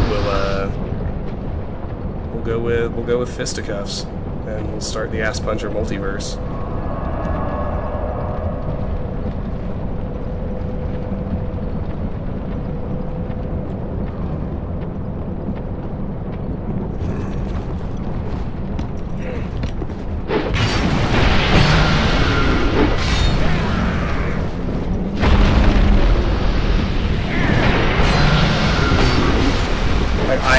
I definitely am good enough at these games now to realize you can basically run with whatever gear you think looks cool and that you like, because it's all viable. You know, it's funny you ask that, because Sir Alone's grab is one of the most egregious examples of this game's terrible hitboxes ever. But that being said, I actually thought that both of those were really, really well-designed, fun fights that, you know, I thought they were great set-piece fights that really, absolutely did fit the whole hard but fair ethos. Like,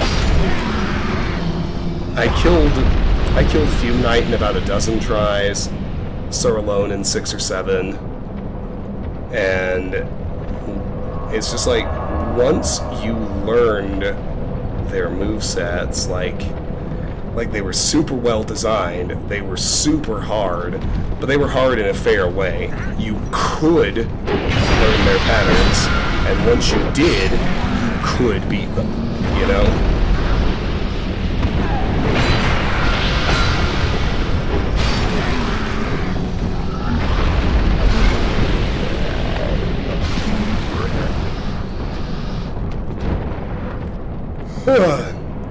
I don't know, I mean, I think categorically the worst hitbox offender has to be the fact that spells can go through walls, sometimes. Like, that shit's just not okay.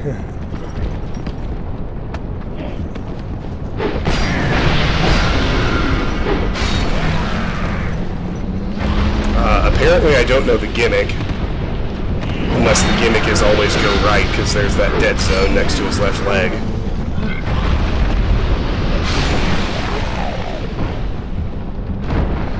Really? Oh, that's super cool. No, I didn't know that. I mean, I obviously didn't kill him without taking a hit.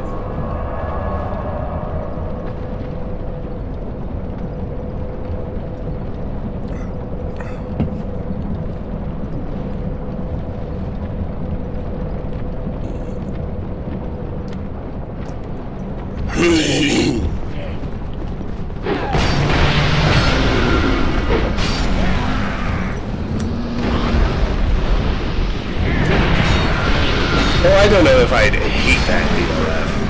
I wouldn't do it. my rule of thumb for achievements is that I will go for all of the achievements that I can get in one playthrough without having to go online. Oh, I can level up again. We should do that.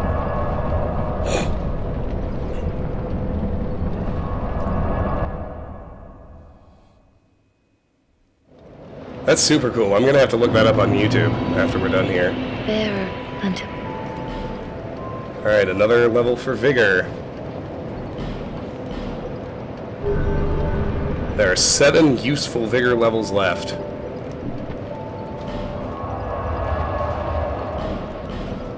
I'll probably keep this save file, just on the off chance I ever do decide I want to do New Game Plus, because my character's basically going to be at the maximum useful level by the time I'm done with all this fucking farming.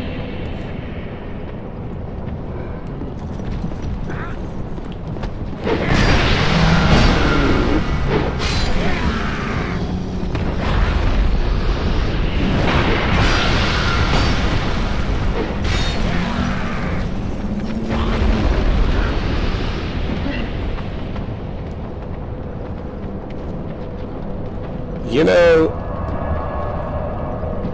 I thought it was a bad design choice.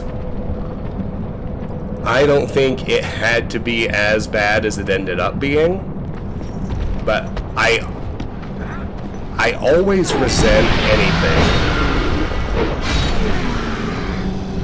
Anytime I encounter something that I feel like you could not figure out without a guide, that really fucking bothers me, and I think it's terrible, and I think it's evidence of bad design. This game never communicates to you how agility works in conjunction with adaptability and attunement. Nothing in-game would ever cause you to think or tease out how important that is. And I talked about this earlier in the stream, but I'm glad you asked, because I'm happy to go over it again, my thoughts on it.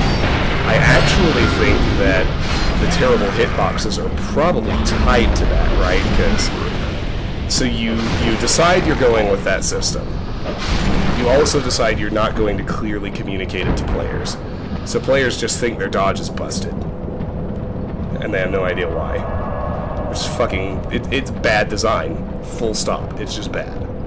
Like, now if they shipped the game, now I don't think it's always bad design. As somebody who played, you know, Baldur's Gate and Neverwinter Nights and Morrowind back when they released, I don't think it's bad design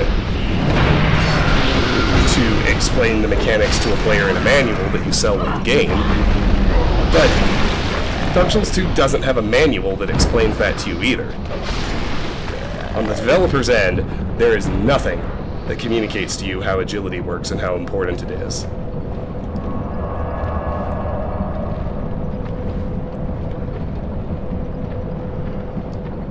And so, where that leaves you now. There's a sunlight medal. 13 to go. Hot damn, hallelujah, praise the sun. Whatever you want to say. Anyway, but let's leave that aside and just accept that you have the agility system in this game. So you have a player with an 85 agility. I think that's like the starting default. And I think when you're at the default agility, you have like 7 or 8 iframes in your dodge roll, which is almost useless. Like, most attack animations are long enough that that's never enough iframes to dodge anything. You know, in the boss fights. Maybe if you timed it perfectly down to the millisecond, you would still dodge. But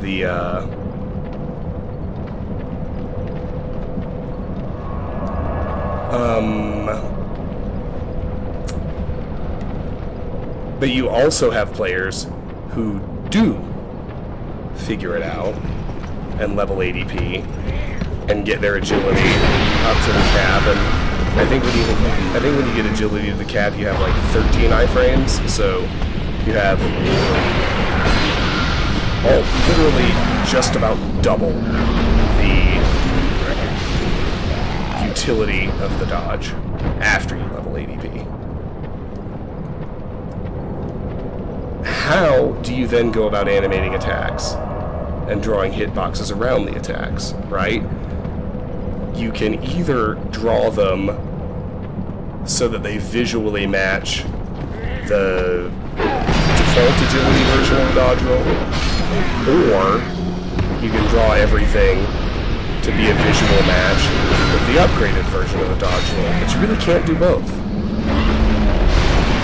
Deciding that you're going to have differential effectiveness in the dodge rolls means that if you were going to take the time to sync the animations and polish up the hitboxes, you would have to pick one subset of this universe of possible dodge rolls that you actually matched the animations and iframes with. So they created their own problem by devising that system where different players would literally have different effectiveness in their roles by a factor of 2, maybe a little over 2, I don't quite remember the exact numbers, depending on whether or not they'd leveled ADP. And it looks like they really did go with the laziest possible option, just threw up their hands, said fuck it, and didn't bother polishing the hitboxes and animations at all. Like, I believe that, because we know FromSoft can do super polished hitboxes. We've seen it in their other games. I mean, every game has some janky hitboxes, of course, but I can't remember playing another AAA game that has such a consistent problem with bad hitboxes across so many different encounters like this one does. But it seems like, for this one, they just threw up their hands and said, fuck it, didn't polish it out.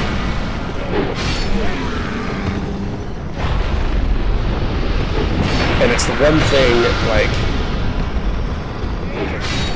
you know, even Frigid Outskirts, like the snowstorms,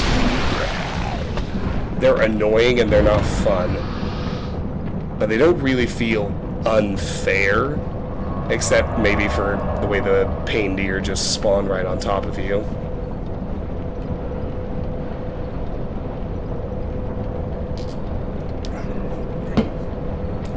But when you realize that you literally can't trust the visual feedback the game's animations are giving you, that feels unfair in a way that lasts the entire game.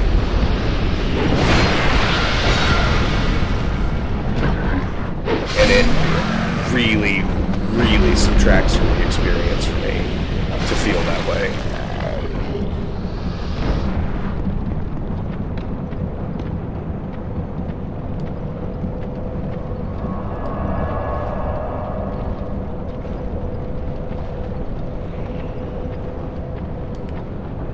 Anyway, that's my thoughts on that. Thanks for asking.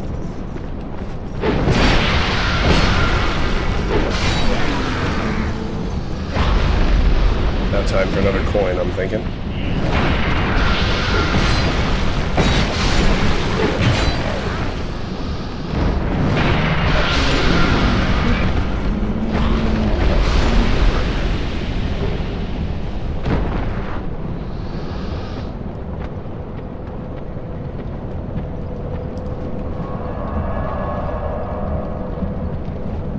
Think about all the implications of your design choices.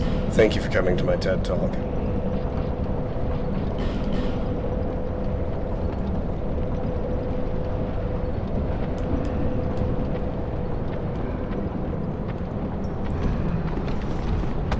I mean, a dodge roll should be a dodge roll.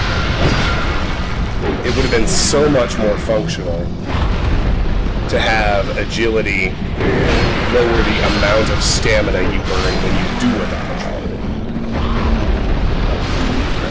That way you could still have a stat that still meaningfully affected rolls, and it wouldn't feel so ridiculously obtuse and unfair.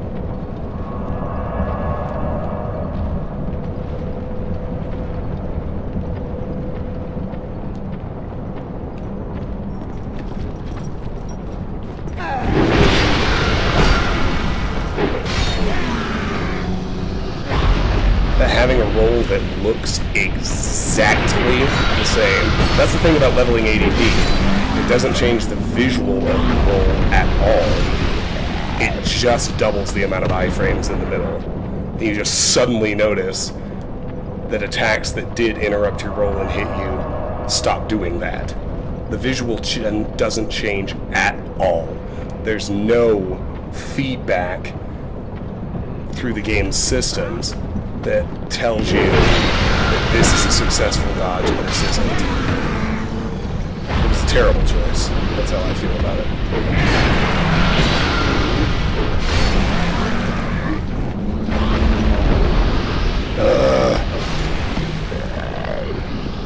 My soul dies a little every time they drop another smooth and silky stone. I hollow a little bit every time they drop a smooth and silky.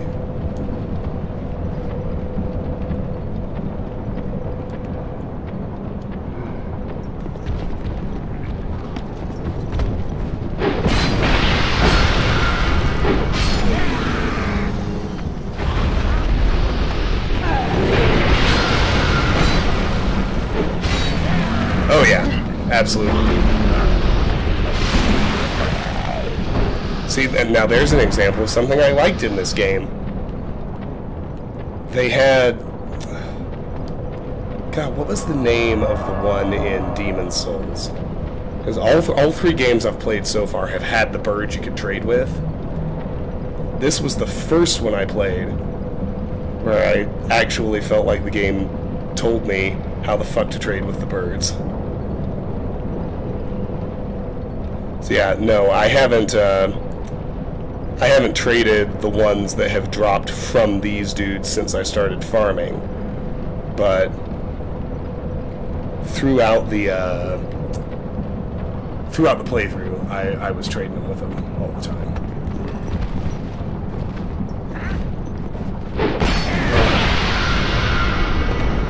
Got stuck. Made bad choices.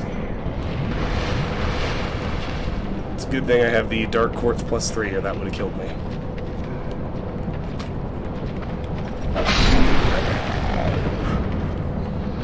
Yeah, I actually don't think I have the white ring yet.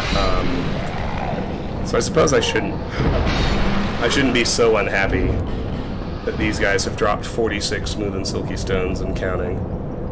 Let me see. I actually can't remember off the top of my head if I have the white ring or not.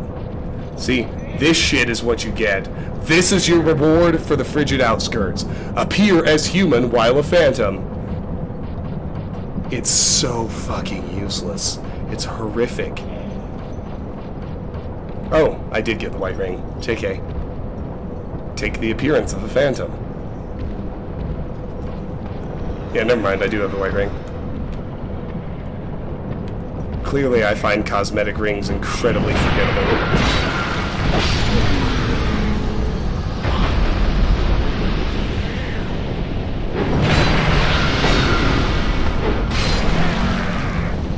Good design choice. Have the birds say the thing they want from you.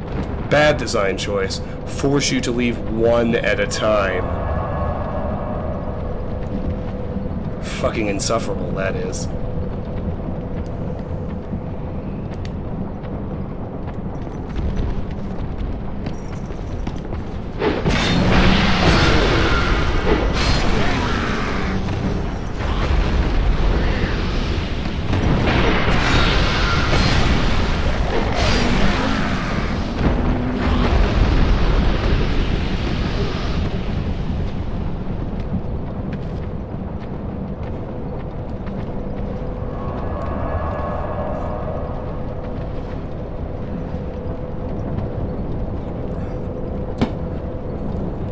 actually like that they brought back the health consequences of hollowing in this game.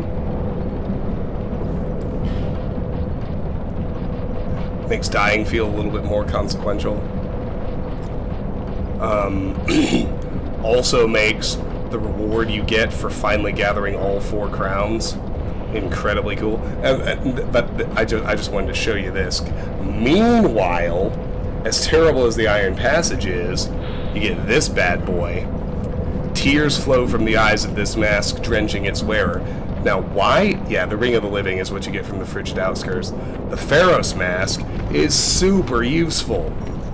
It's actually a decent piece of armor with good physical defense, and it also gives you the wet status the entire time you're wearing it, which gives you dramatic fire resistance, and if you're covered in liquid poison, it washes that shit off.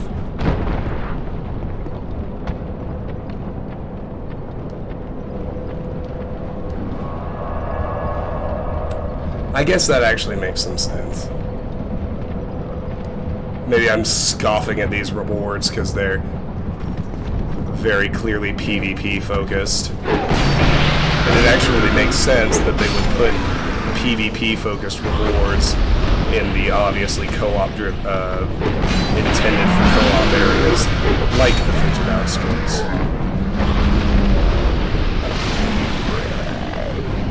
I'm not certain if I ever actually got around to the 3 places I summoned and didn't feel bad about it. That weren't for an achievement, but they were the Iron Passage for fighting Blue Smelter, the Gank Squad in Shulva. I summoned for those fuckers. And the Frigid Outskirts. My boy Vengarl and my gal Abbas Fiva took out those fucking tigers.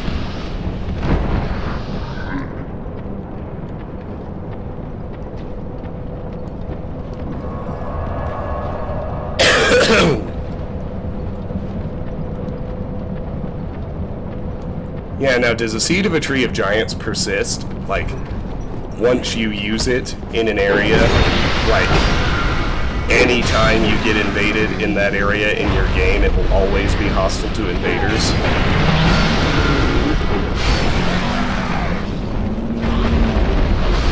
Because I would get a huge thrill out of going back to the Undead Crypt and using a Seed of a Tree of Giants.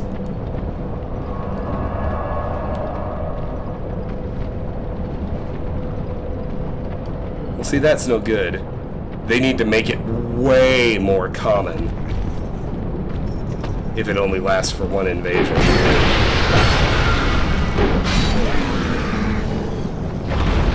Definitely useful for an invasion.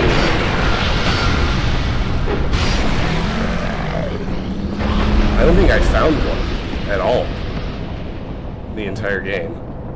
I know I could choose it as a starting gift, but I don't recall any other way to get them.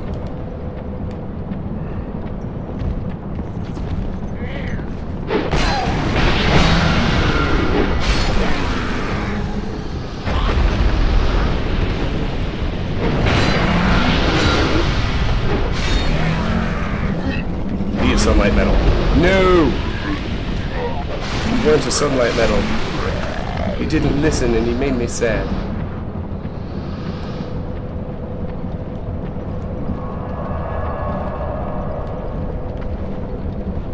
I wish I had some visual indication of when my rusted coin is worn off.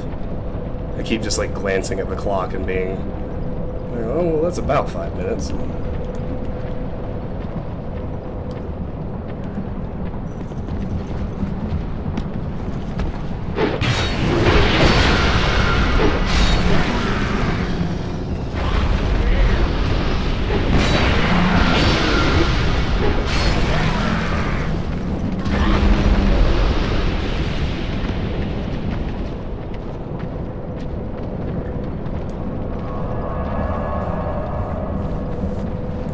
Oh, well, okay. Ha! Good to know. So, you mean you can go into the,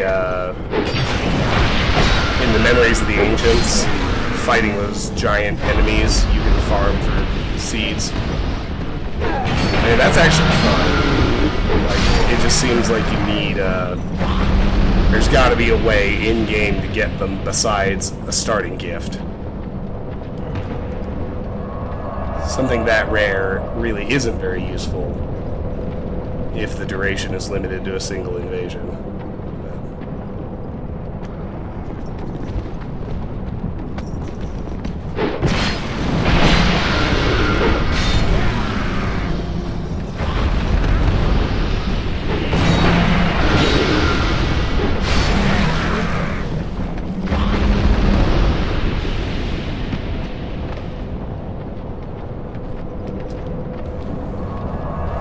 Let's see, what else is good?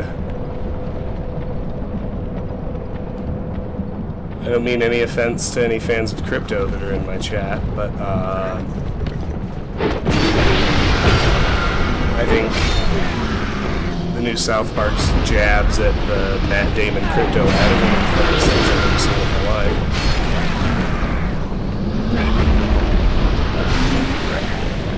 Matt Damon said you're a pussy if you don't buy crypto.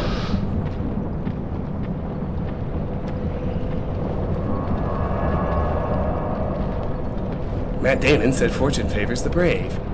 My dad listened to Matt Damon and he lost everything he had. Yeah, that happened to a lot of people, but they were brave doing it.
I hollow a little more with every smooth and silky stone, that's true.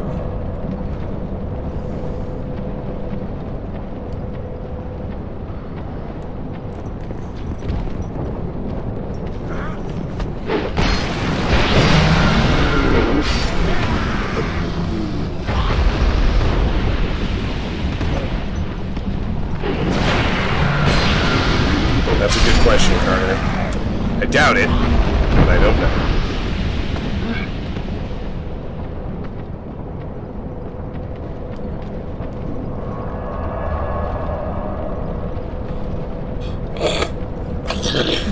Excuse me.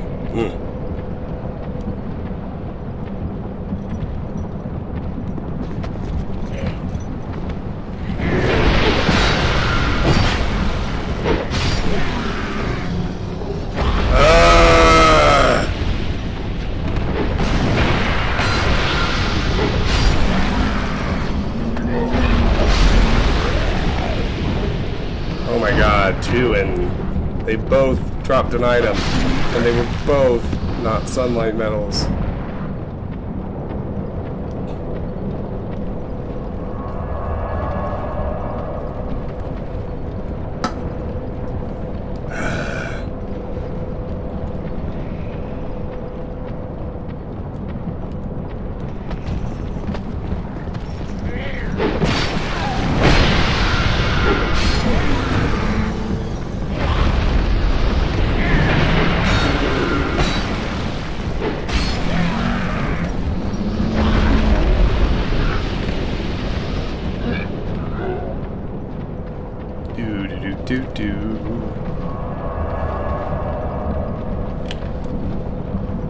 Sheesh, it's 8:15.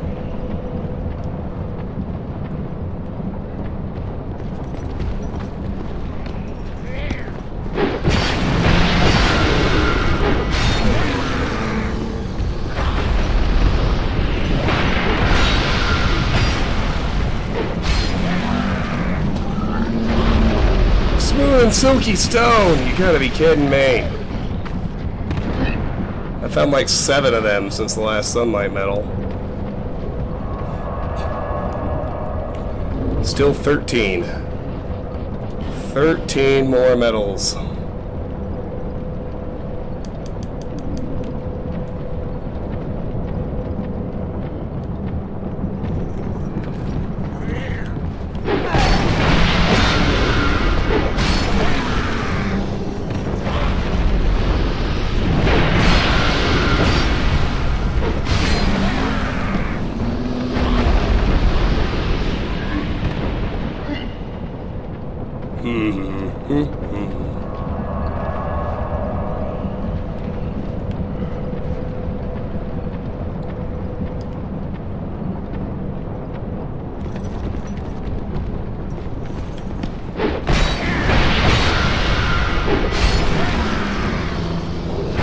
Sunlight metal! Make that 12.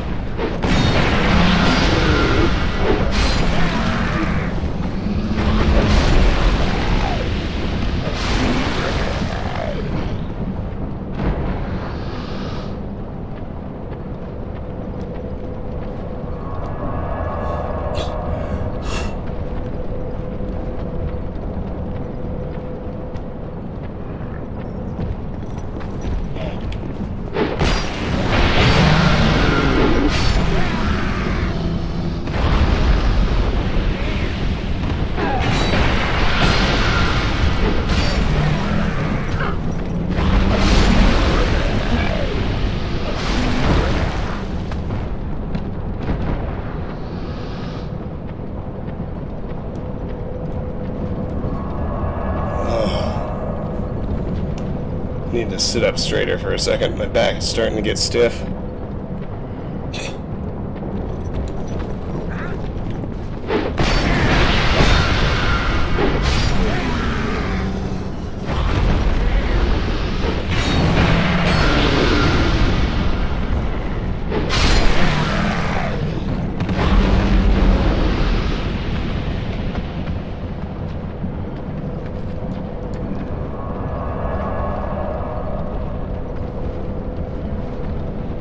I really hope I can finish this tonight. It's a Tuesday, I can't stay up too late.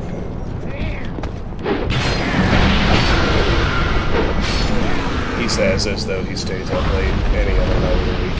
He doesn't. Too old for that shit.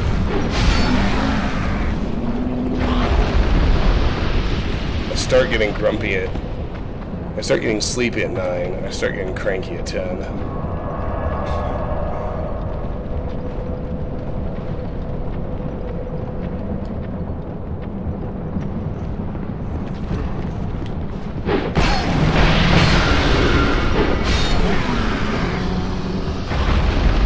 Tomorrow night, maybe more of this.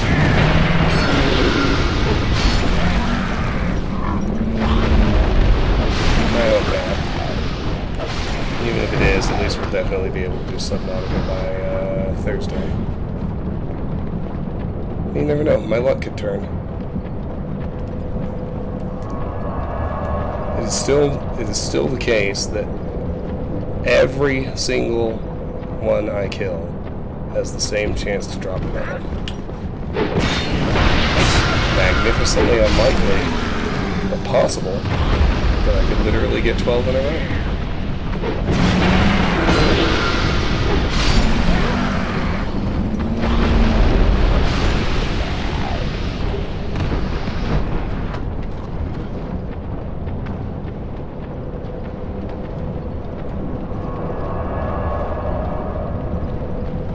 Oh, do tell me what you learned.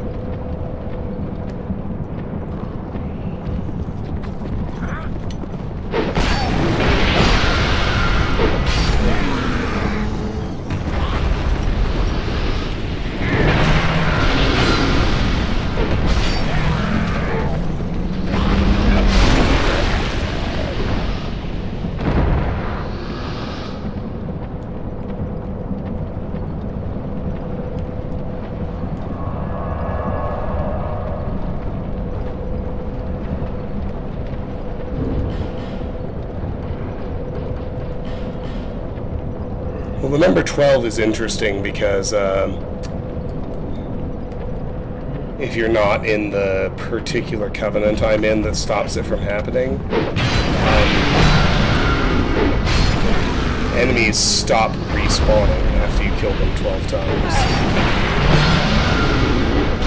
This game is playing under its default parameters.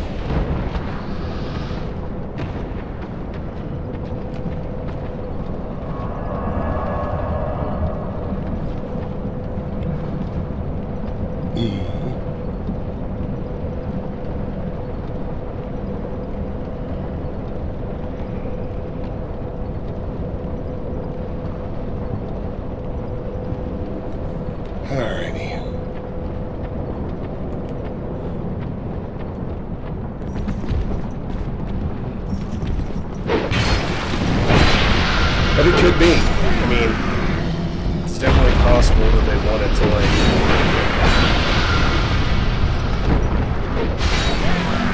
like, discourage farming, which would kind of be a shitty move on their part. But it is possible. Let's see if I can find it.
Extra Life says that the drop rate for respawned enemies does time over time.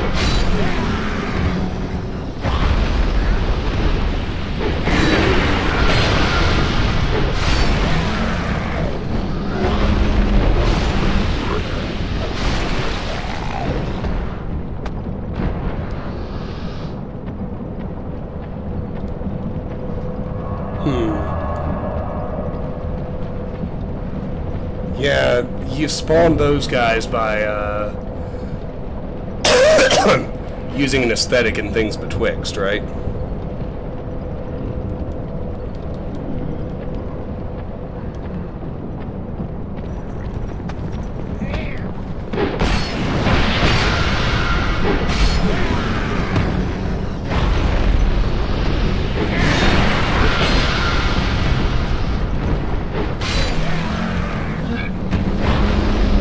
Good question.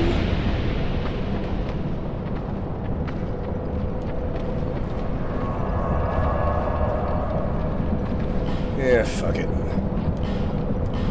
If there's anywhere where using a bonfire aesthetic really isn't going to hurt me as things betwixt, then we might as well have a little variety.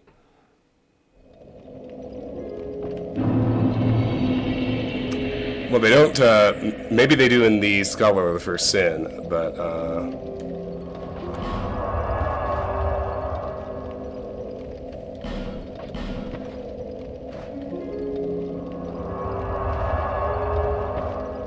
what is done cannot be undone.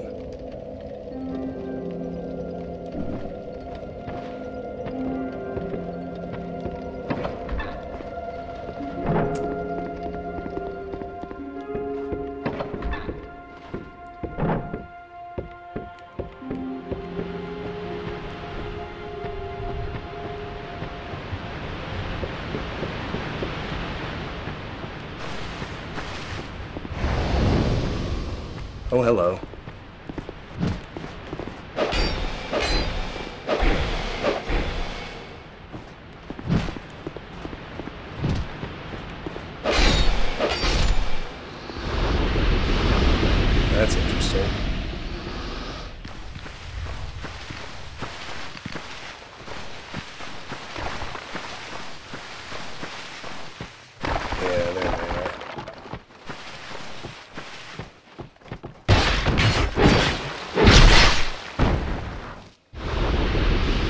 Been wrecked, my dude.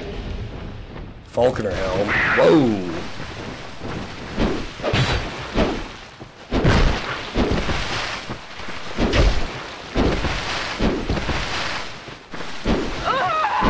Well, there you go. I died.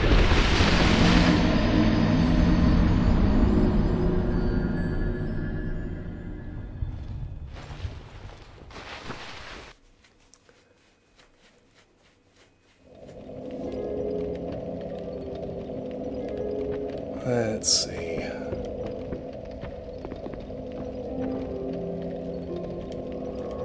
Well,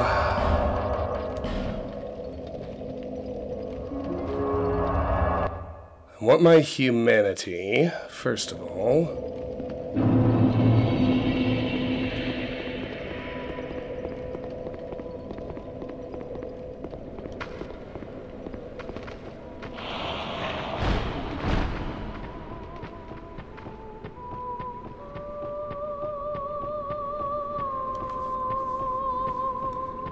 Yes, free humanity. And then I'm gonna swap in my,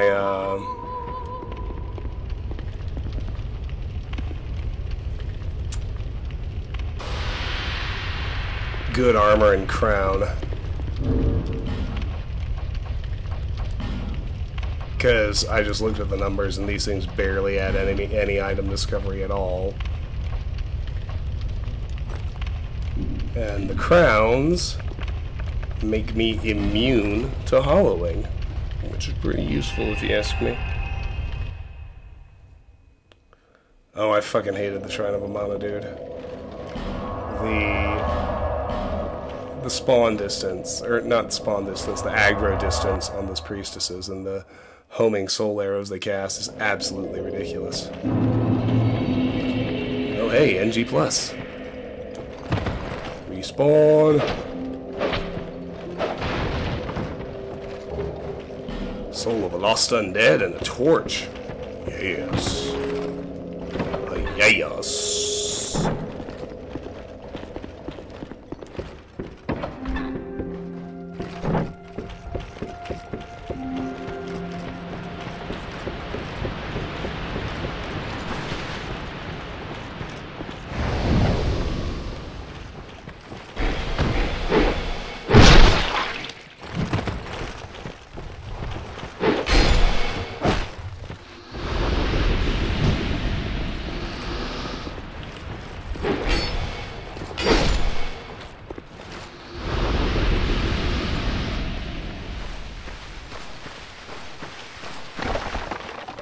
Alright, let's make sure I have a coin on for these guys.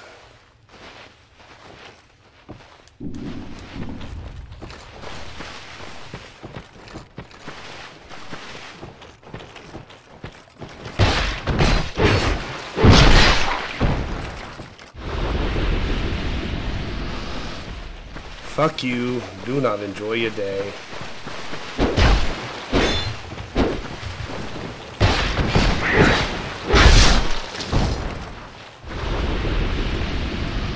Get good, scrub.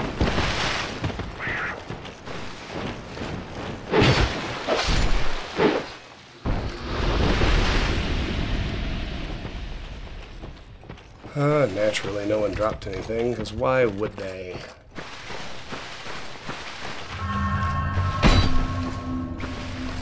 Well, hello.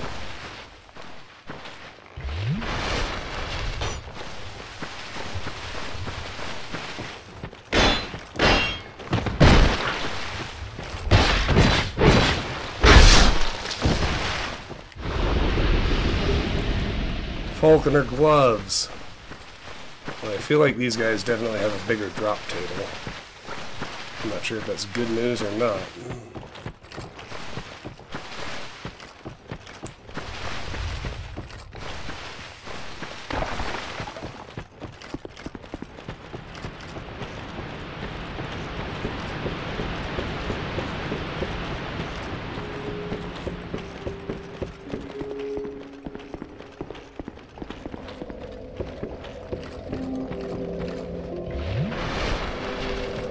Yeah, this is taking longer and I'm not really loving it. The Drop rate might be higher, but the run takes longer. Being able to just gank these two guys right by the bonfire over and over again feels more efficient to me.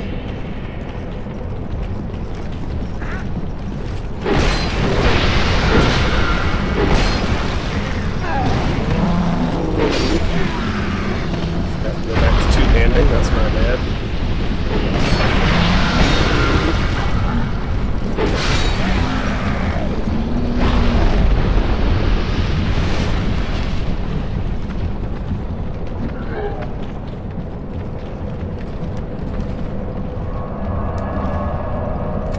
Well, I just got to look at the actual numbers, and the prisoner's gear adds a total of 25 item discovery. The Covetous Gold Serpent Ring adds 75. And having a rusted coin on adds another 100. So they aren't really worth it. But and I guess they do raise my odds. I probably should switch back. Especially since I'm back to dealing with enemies that aren't going to kill me anytime soon.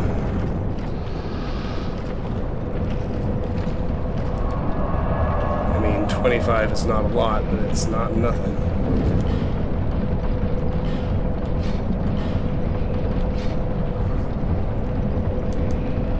I got skittish because I actually died once, and I don't like having to make that trip down Hollow myself.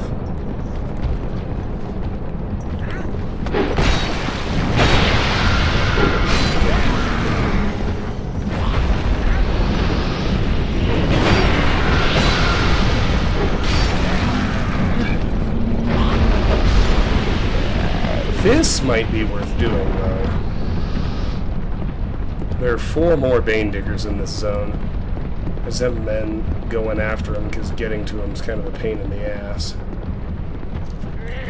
But maybe it's worth it.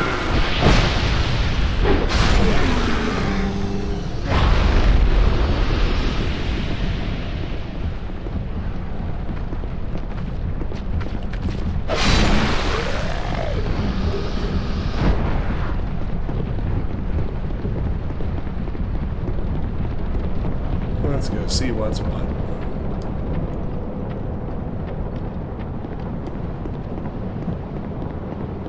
Yeah, this running around feels like it's taking more time than the extra kills are worth.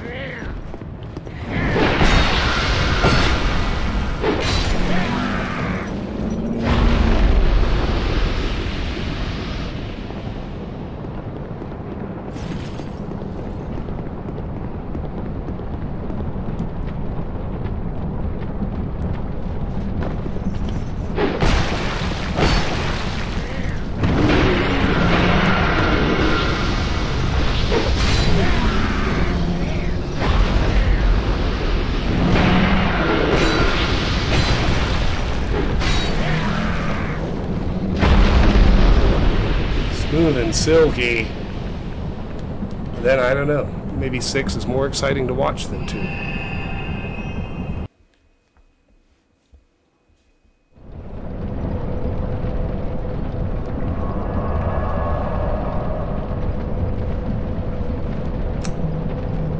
I found it, but I sold it to Govlon. I'm wishing I hadn't now.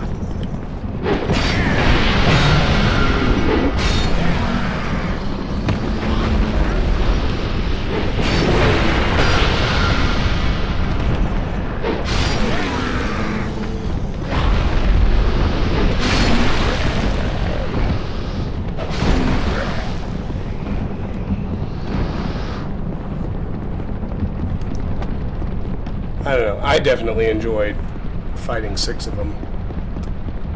Maybe I'll just...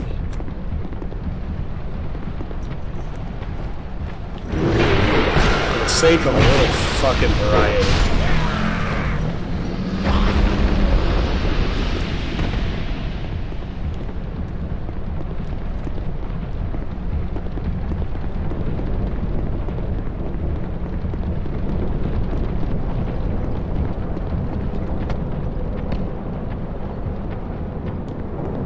Govlon. Gavlan wheel, Gavlan deal.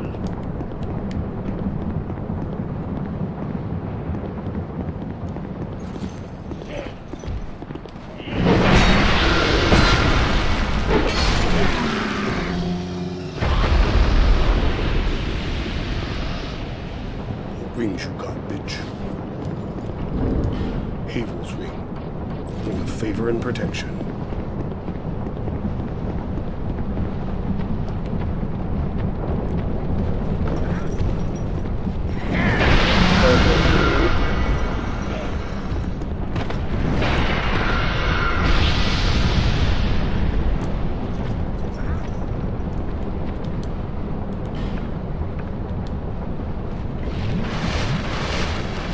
At it, I'm not entirely sure how that happened. Except I just fucked up real bad. Dude wouldn't commit to it until that's what I wait for every time.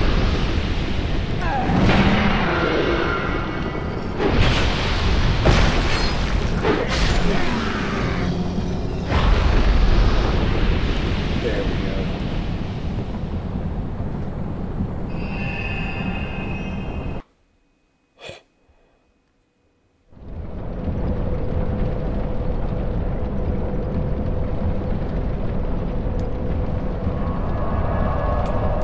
Now, of course, we should go to Majula, so we can level up.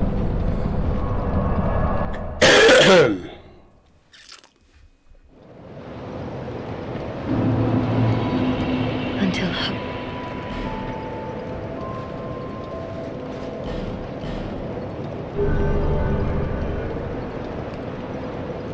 Vigor is useful for 6 more levels. And I'm coming to the sad realization that I am probably going to get at least 6 more level ups over the course of this farming.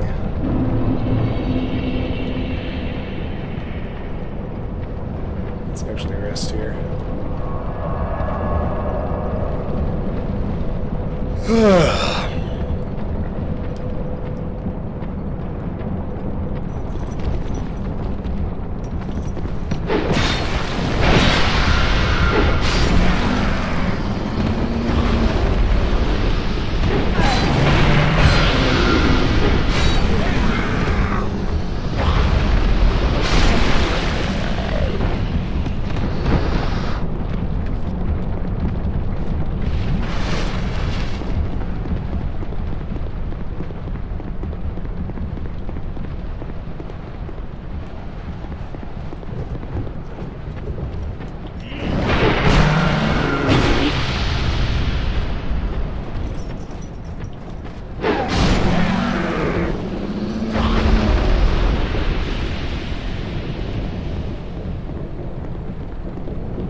Just letting the poison run its course before I take an Estus.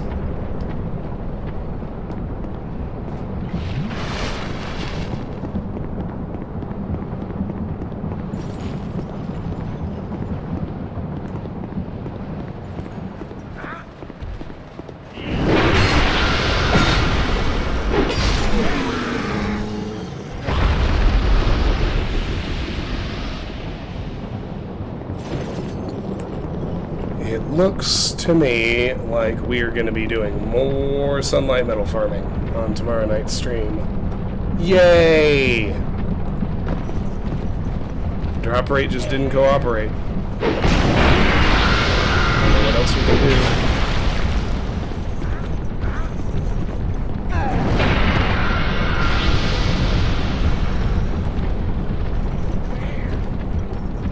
I need to get better at dealing with these two if I'm going to keep doing this.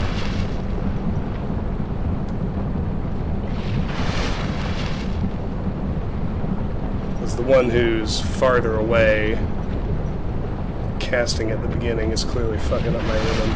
It's actually hitting me.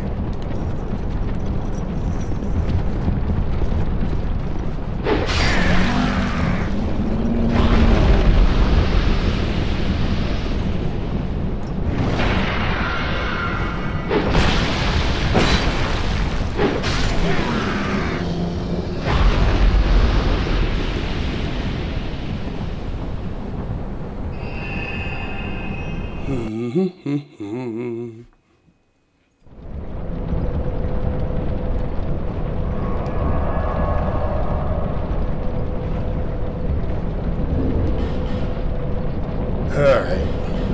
Let's go with the girl who brought us.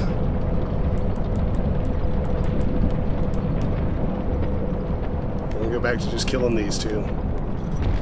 It's definitely the most efficient.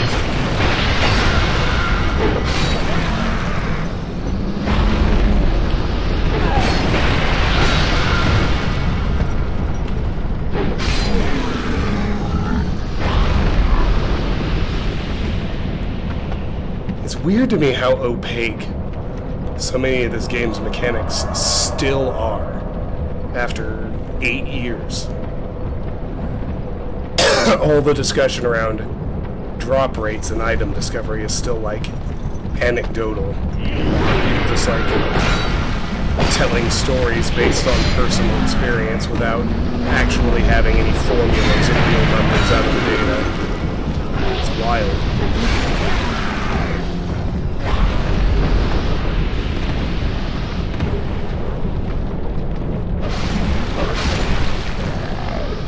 Dark Souls 1 is no different. Like, Dark Souls 1 did you the favor of actually showing you your item discovery stat and your player stats screen, but they still, like, 10 years later, you don't actually know the drop rates. We just have a bunch of players, like, self-reporting data and some rough numbers. 10 years of doing that. Oh boy, I'm starting to get sleepy.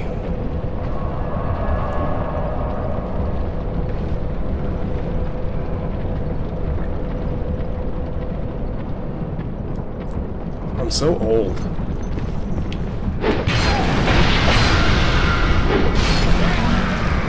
I get up at 5 o'clock to exercise and I'm in bed by 9.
I almost do have down to a science.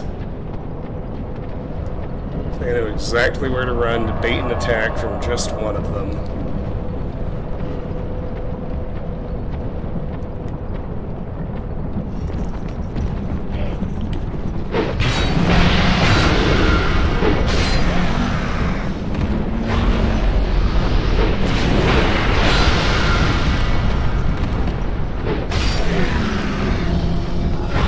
It is supposed to snow here tomorrow. That's always exciting. When you don't have to go anywhere. Which I don't.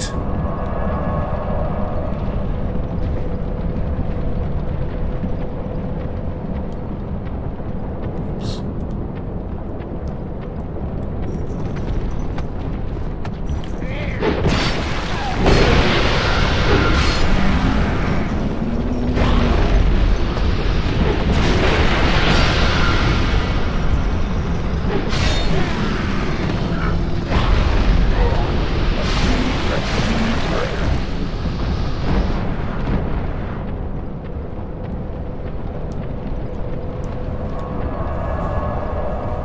Yeah, I don't even have to go to the store. I definitely have enough food and drinks in the house, and it's just me. It's the best.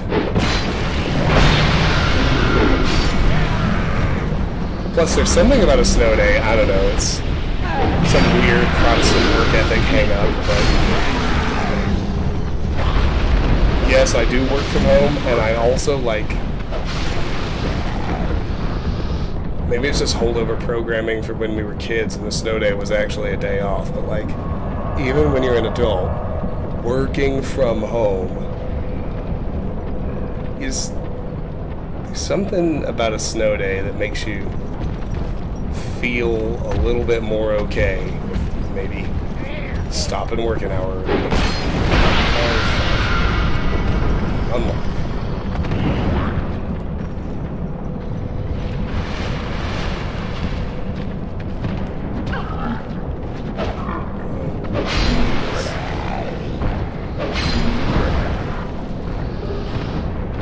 You done fucked up, Skippy.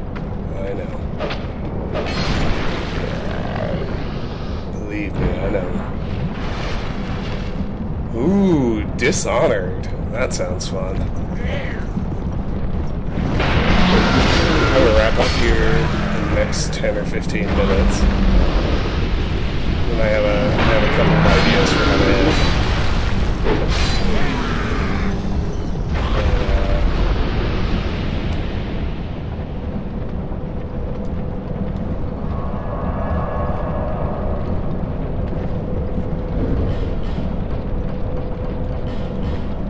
Here's another rusted coin.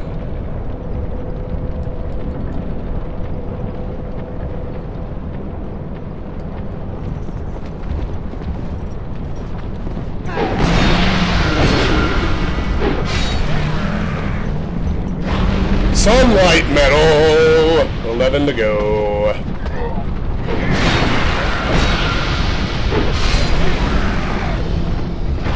Get hype, boys. That was a fucking sunlight medal.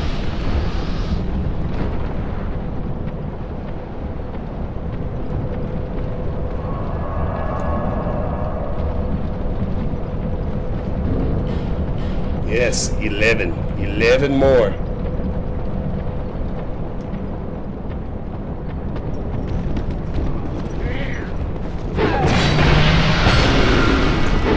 Alex, you mean Coldridge Prison? Or I think it's Coldridge.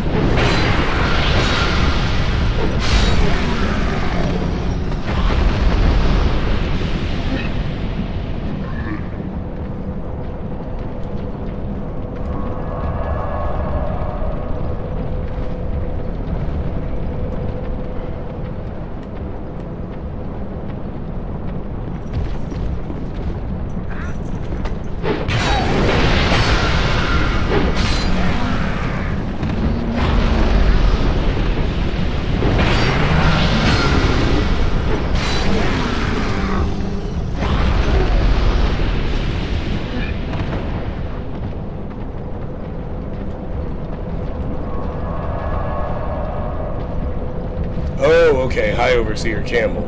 The first real mission. Got it.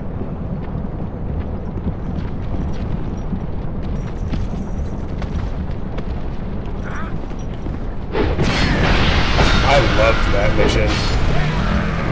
When Samuel turns you loose in the distillery district and realize how big and open-ended the city zone is, how much shit you can do before heading straight to the monastery or whatever it's called.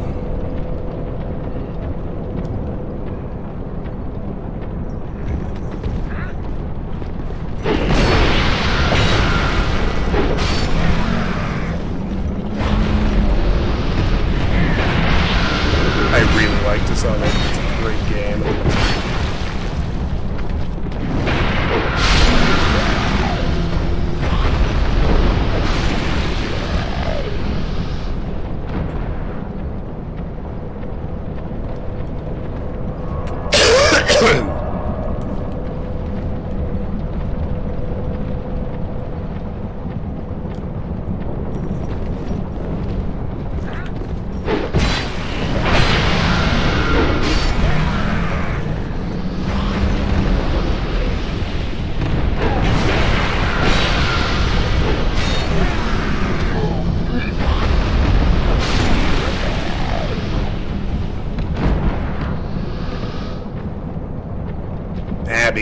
Abbey of the Everyman. That's right. I don't know my lore well enough, but I love that game.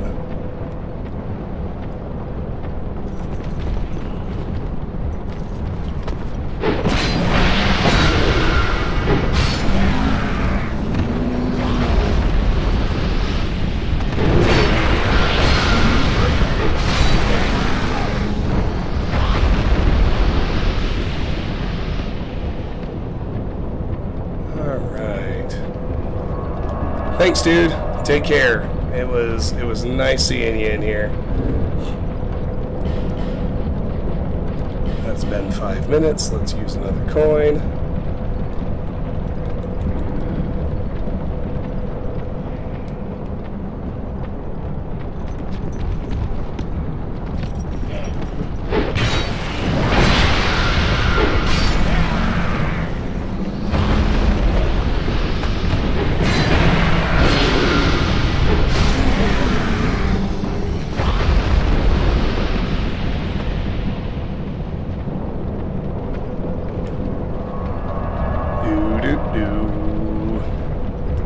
I'm definitely going to stream tomorrow, and it's definitely going to be more of this.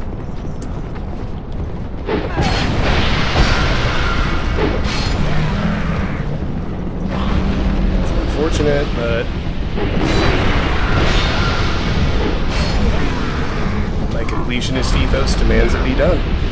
There's just nothing else to it. We gotta get that sunlight spear, and this is the only way.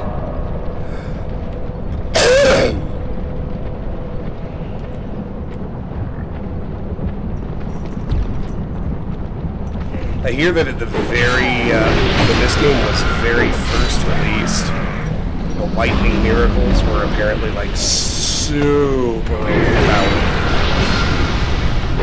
And Sunlight Spear is literally the strongest lightning spell in the entire game. I believe they were significantly nerfed by patches after this came out, but I know less about that.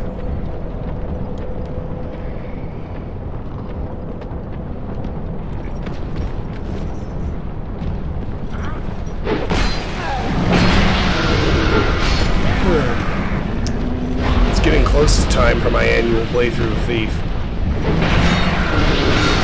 He says, not really jokingly.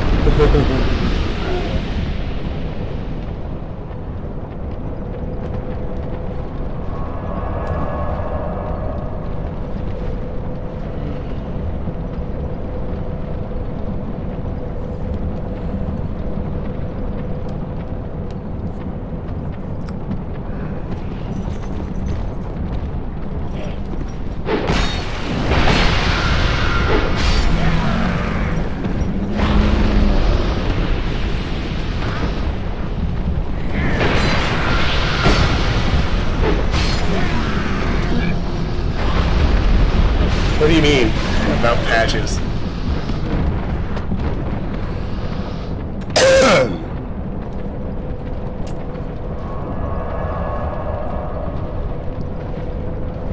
Oh, come on. I weirdly like Trusty Patches. I guess just because he really is such a memorable character. His voice acting's pretty good.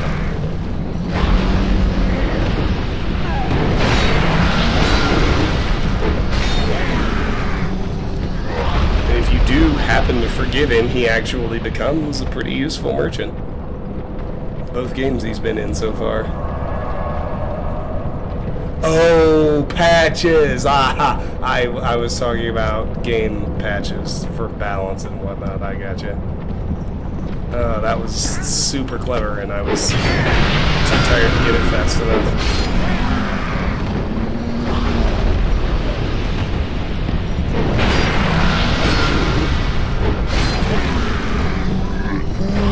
Wow, big yawn.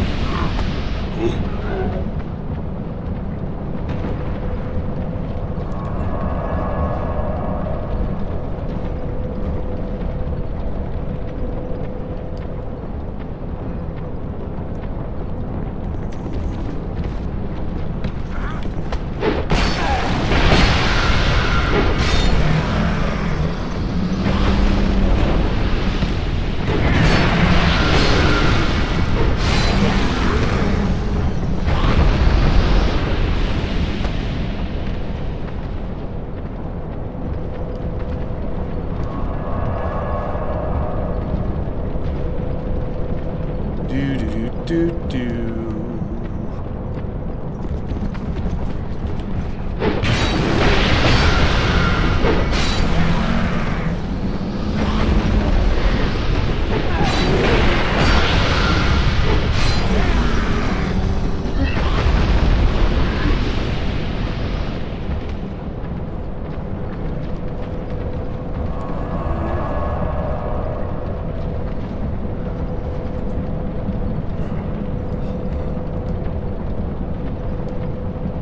Now that I'm in the, I feel like I've played enough of these games to call myself a member of the Souls community. So I've gotten deep, deep, deep into Dark Souls memes. The one, my current favorite right now is, shoot. My voice isn't going to work for me. How's it feel, see, to be a bitch? That's my current favorite. I need to find ways to use it on bosses that aren't Seath.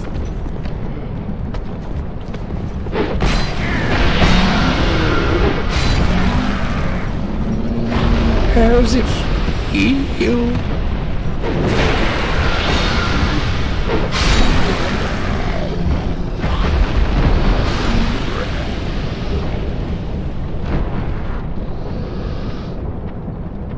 Nice. I like that, Alex. Fuck those people. Did you kill Bill Taggart?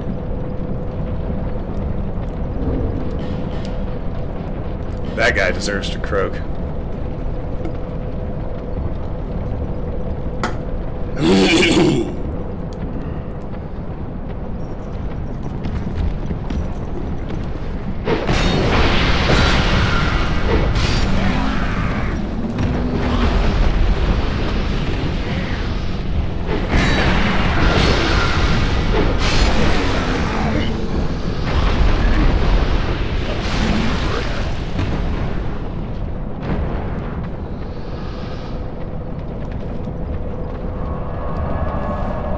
I know, the lethal takedowns in Human Revolution, like, well, both varieties, right? Like, both the non-lethal and the lethal are animated so well. Like, I thought I was gonna get bored of the takedown animations eventually, but you know what? I never did. They're so much fun every time.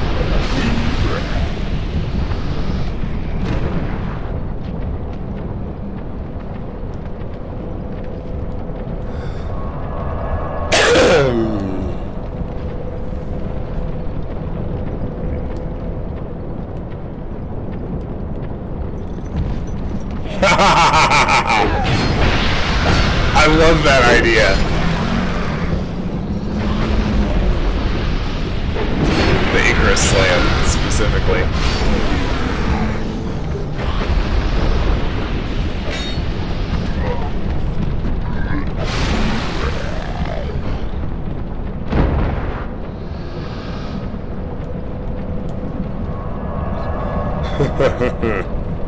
That game's got a great soundtrack. I love Michael McCann's stuff.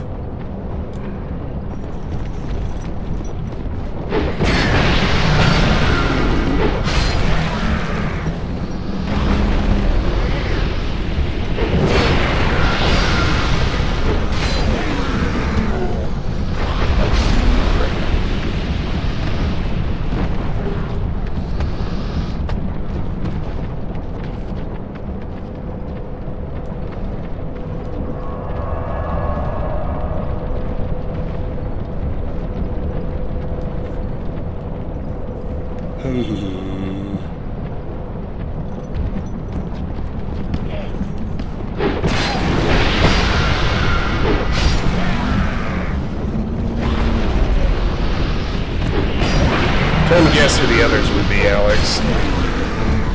Seraph, almost definitely.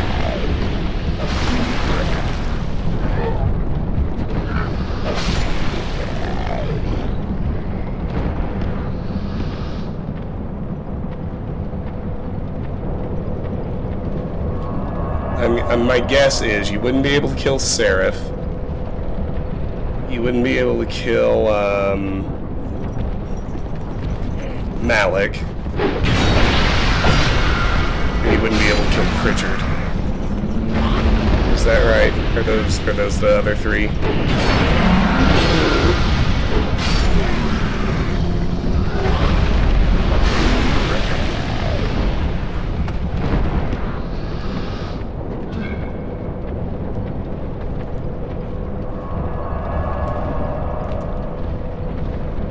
Alright guys, this is going to be the last one I do for tonight. Just a heads up. I'm not going to end the stream quite yet. A couple of other things I want to do just for giggles before I call it a night, but